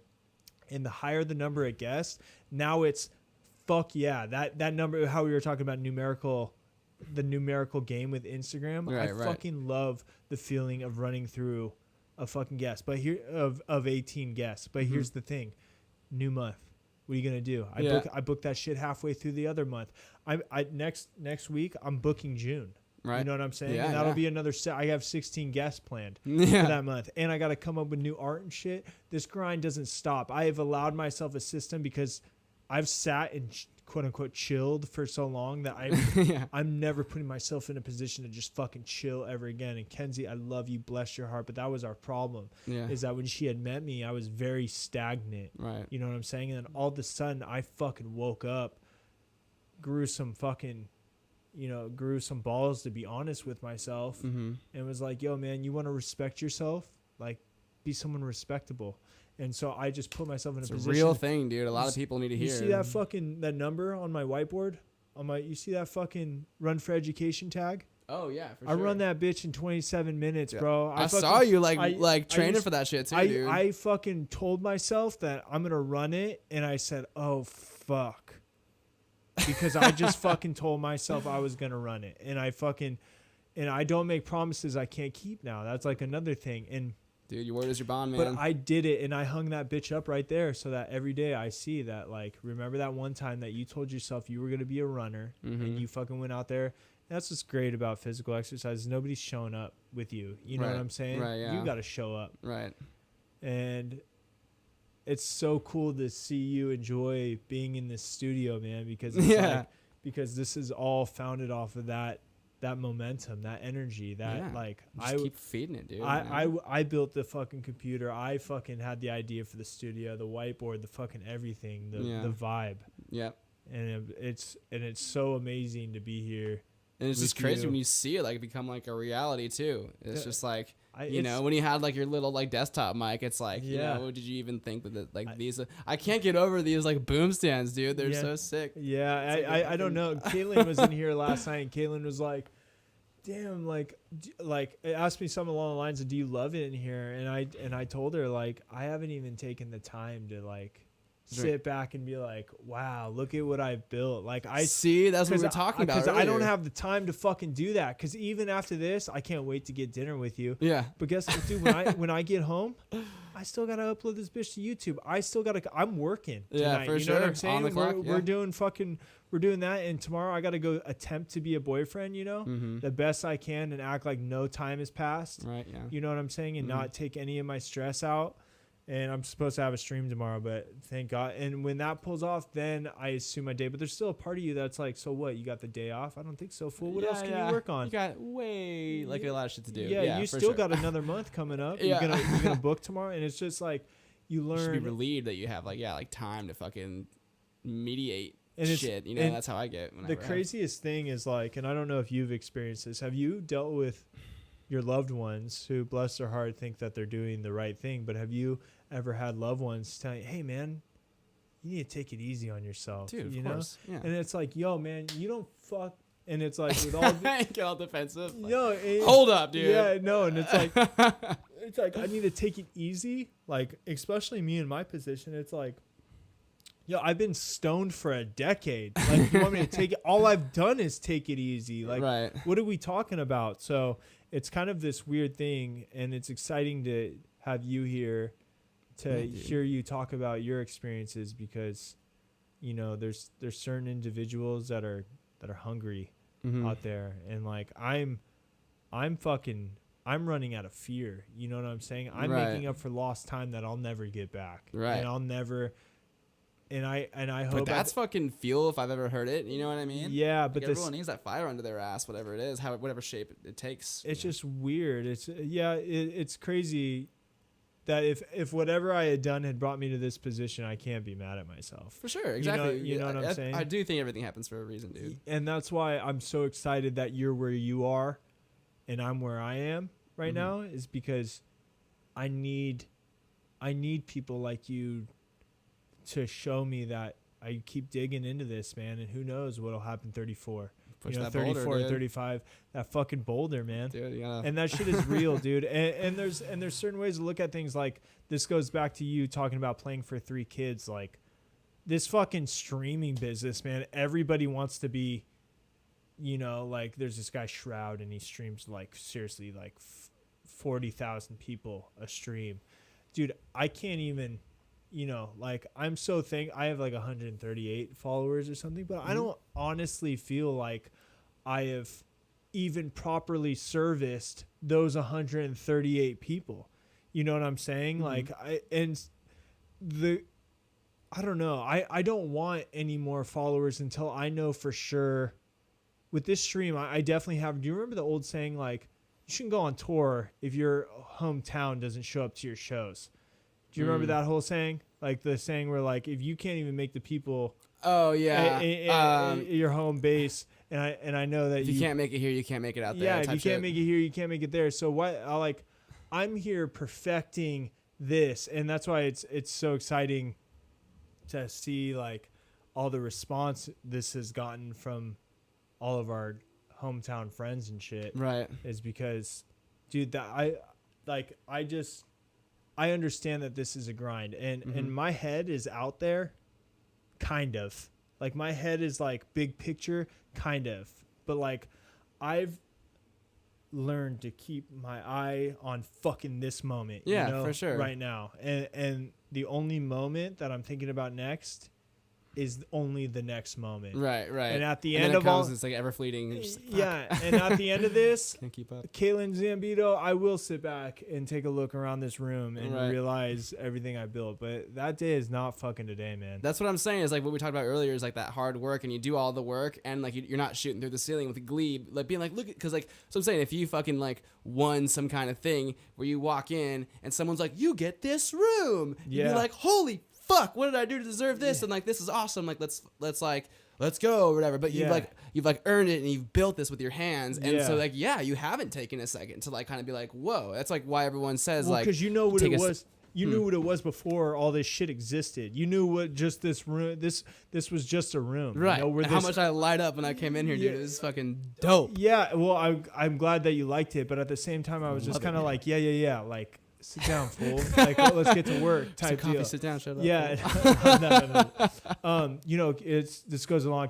Last night, Caitlin Zambito was, I think one of your friends, hey, Cool Cupcakes. Thanks for hanging out. I think she's bouncing. Oh, somebody's bouncing. Whoever's bouncing, thanks for hanging out. Caitlin Zambito last night was talking about, and Caitlin oh, yo, thanks for the fucking bid, Sode. That's like an internet currency cheer. Happy weekend. Yo, thank you. Thank you, Zode. I appreciate you, man. Caitlin Zambito was talking about how people will win awards and they got an addition the next day. The Right. award's not paying the fucking bills. Right. You know what I'm saying? And, Right. and I'm starting to one of the coolest things about getting into this mentality of this entrepreneurial grind is I can see it in people, and no matter how I could never imagine what you were going through until I did something like this. Mm-hmm. And like I understand what it takes, because what's crazy about this is this project works as fast as I work. You know what I'm saying? Yeah, like I could fuck off for a week, but this project fucks off for a week. Right. You know what I'm saying? Yeah, and yeah, I you can never maintain it. I never understood that dialect with people before. I could put it together. Like even, dude, I had like the audacity, like when me and you used to record and you'd come home from a full day of work and it'd be time to record at like 10 o'clock at night. And I'm like, man, why is John in a bad mood? It's because me and you're on a different level, man. And now it's like being able to, I'm so thankful for where I am right now, you know, and I hope that this doesn't move forward. Well, not move forward like I don't work hard and come up with new ideas and stuff, but I hope I love where I'm at right now. I love this covered in mud, you know, every day. You know, what's my next idea? What's this next plan? With it, and it's making time. I can't believe it's already June, dude. Yeah, like dude. I can't believe June's already fucking here. I'm like, Jesus. But it's dope. I mean, but the thing is, like, you'd be surprised, man. I mean, like you'll find the areas like where you're like, oh, I can improve here, I can upgrade this, or I can update this, and then you start wiping the mud away, and then like you may be literally sitting in the same seat, but like to you, there's like things that you're perfecting because it never stops, dude. You know this what I mean? will never stop. And that's what I'm saying is like you can't look at it as like whatever years and years to come, but if you hack day by day by day, it's like, dude, I tell my friends this, but I say like what defines you and like what you're doing like in this life is like your reaction over time. So it's so I talked about like reacting towards certain situations. So it's like you can have that thought in your head, be sitting in your bed or whatever, like tomorrow morning, and be like, I need to do this. And if you react to yourself, or you react to someone texting you asking for something, and say no to that person, or say fuck you to that person, or say no to yourself, but you times that by 365 days, you're that because it's been a year, like you're that. You know what I mean? Yeah. But if you take every day like saying yes and rising to the occasion, like you times that by 365, like you're a fucking hard worker and you're a grinder, and that's just who you are because that's just your reaction over time. Well, and your actions define you. Exactly. But yeah, and then time is the X factor, like Yeah. most people oversee. Yeah. They think like tomorrow or the next day, or like this could probably wait, or like, you know, this bought me time. I hate that. I hate the idea of like, oh, like buying. I mean, like, okay, for sure, there are situations where it's like, this bought me time so I can go get this done, as opposed to this. And everyone needs breaks. Everyone needs like to have like, you know, be like on the same page with their mental health and stuff, and like keep themselves in check. But Dude, we all got them. Yeah. Dude, just the other fucking day, I was like fucking head in my hands, like fuck, I'm so tired, man. just I'm so tired. overwhelmed, exhausted. Dude, you take a day, you feel bad for yourself, and you get right back. Oh, on yeah, that yeah. motherfucking horse. Oh yeah. Yeah. But there are ways there are things too, because that's like an L, right? I mean, like that happens to everyone. But you're just like, okay, so like, how am I gonna take this? And like, okay, I'm gonna go like, dude, me and my friend like go on like these hikes now, and it's just like this thing where we're just like we like do this hike in West Hills, and then like climb a mountain, and like there's like these caves, and it's just like go home, and then like the gears are just gonna keep going, and like it's a good thing. It puts shit in perspective, and you get outside the house, outside the studio, and like, you know, it's just like it's important to do that kind of stuff. Yeah, but what's so cool is that you have molded your lifestyle to facilitate your purpose. Right. You know what I'm saying? Like you go on these hikes and stuff like, and maybe you can relate to this. I'll explain it, how it pertains to my life, and you can see if there's some relation there. For sure. I'm riding a bike to work, not because of the carbon footprint, but because I really enjoy riding a bicycle. And that's Dope. that's a point in my day where I get to go, fuck, that was fun. Right. Okay. I go to work. I like my job because I get to listen to podcasts and audiobooks. Super important because it makes me smarter and more educated and allows me to study conversation techniques so that I can handle myself better when it's time to do this. Right. So now I got something that's fun, that got me outside, got my blood pumping. Right. Check. So that when I do this, I'm not going crazy. Mm-hmm. There's this. Okay. So then now I am going to the gym on my lunch break, which I haven't had a lunch break in a long time, dude. Right. Because on my lunch break, it's time to go to the gym. You know, because I got to be in shape because I'm in front of the fucking computer all the time. And what kind of fucking person would I be for these people watching if I'm trying to be all positive and this and that, and my health is dog shit? Right. You know what I'm saying? So it's what I'm trying to say is that you learn how to craft every decision you do in your day that has nothing to do with your trade.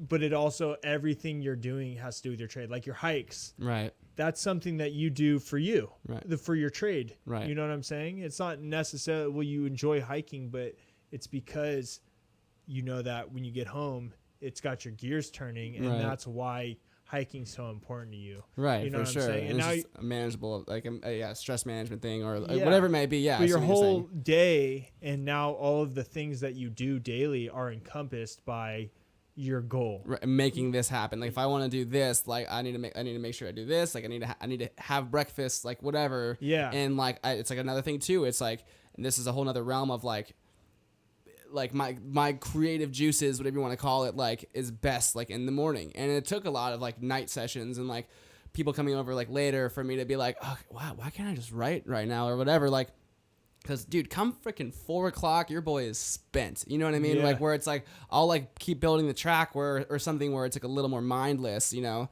But, like, it's like, well, this is this. Okay, so now if I want to start sessions at 10 in the morning and just, like, hit those creative things, like, right off the bat, you know, I need to be up by 8. I need to have breakfast, and I need to, like, handle this. I got to, like, walk my dogs, like, you know what I mean? Or, like, and then, or let them out in the backyard. They freaking go crazy. Right. And then, like, But then whatever I have to do, because at the end of the day, everyone has like a life too. I gotta do my fucking laundry. I have to like, you know, like do my dishes or like vacuum or any of that dumb shit. Yeah, you know? I hate that shit. I hate chores so much. Right. It's so Grocery shop. Like. It's so in the way. Yeah. You know what I'm saying? And the poor Kenzie, baby, I love you, and I wish I could spend every minute of the day with you. But I'm so addicted to the grind now, where I had to cool myself down from it a little bit because I turned into a little bit of a zealot there about this. I was, you know, like it was to the point where I couldn't just be doing something because I'd ask myself, like, what is this serving me right now? Like, this isn't beneficial to what I'm trying to do. Mm-hmm. This isn't creative. This isn't anything. And it was making me really judgy and negative. Right. I have a question for you, John. Yeah. What do you do? What advice do you give to the people who maybe haven't found their way yet? Like, you always knew you were a music producer. I, on the opposite end of this spectrum, just found my passion for doing this. What do you say to the people who maybe feel like they're floating around? To point out, like, or to recognize, like, the things that make them happy or, like, they love doing, and they may be totally different things, but there's something that's, like, a common denominator between all of those things. And I feel like that's just, like it's like what you're talking about. Like, let's just, like, if you're okay with it, we'll, like, use you as an example. Mm-hmm. It's like, what does this have in common with, like, being in a band and, like, all the other things that, like, you've been doing, like, where it's like you say, like, oh, like strike up a conversation with this person, or like the bottom line is, because you gave me those examples earlier today. Yeah. And it was like the common thing was just like people and like conversation. I fucking blended all of the things that I love doing. You found that's a common denominator. And this is a smoothie. This is a fucking vibe smoothie. This is a fucking vibelature smoothie here, ladies and gents. And anybody who has seen any of my streams before knows that.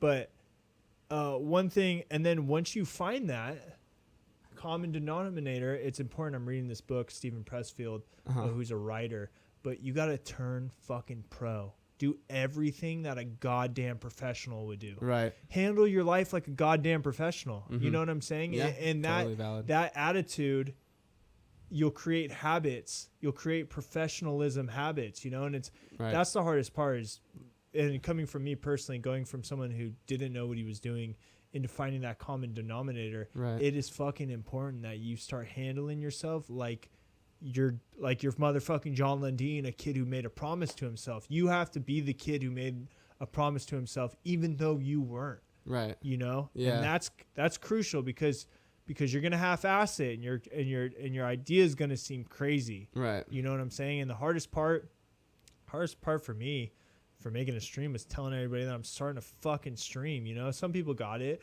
but a lot of people are like, so what are you doing?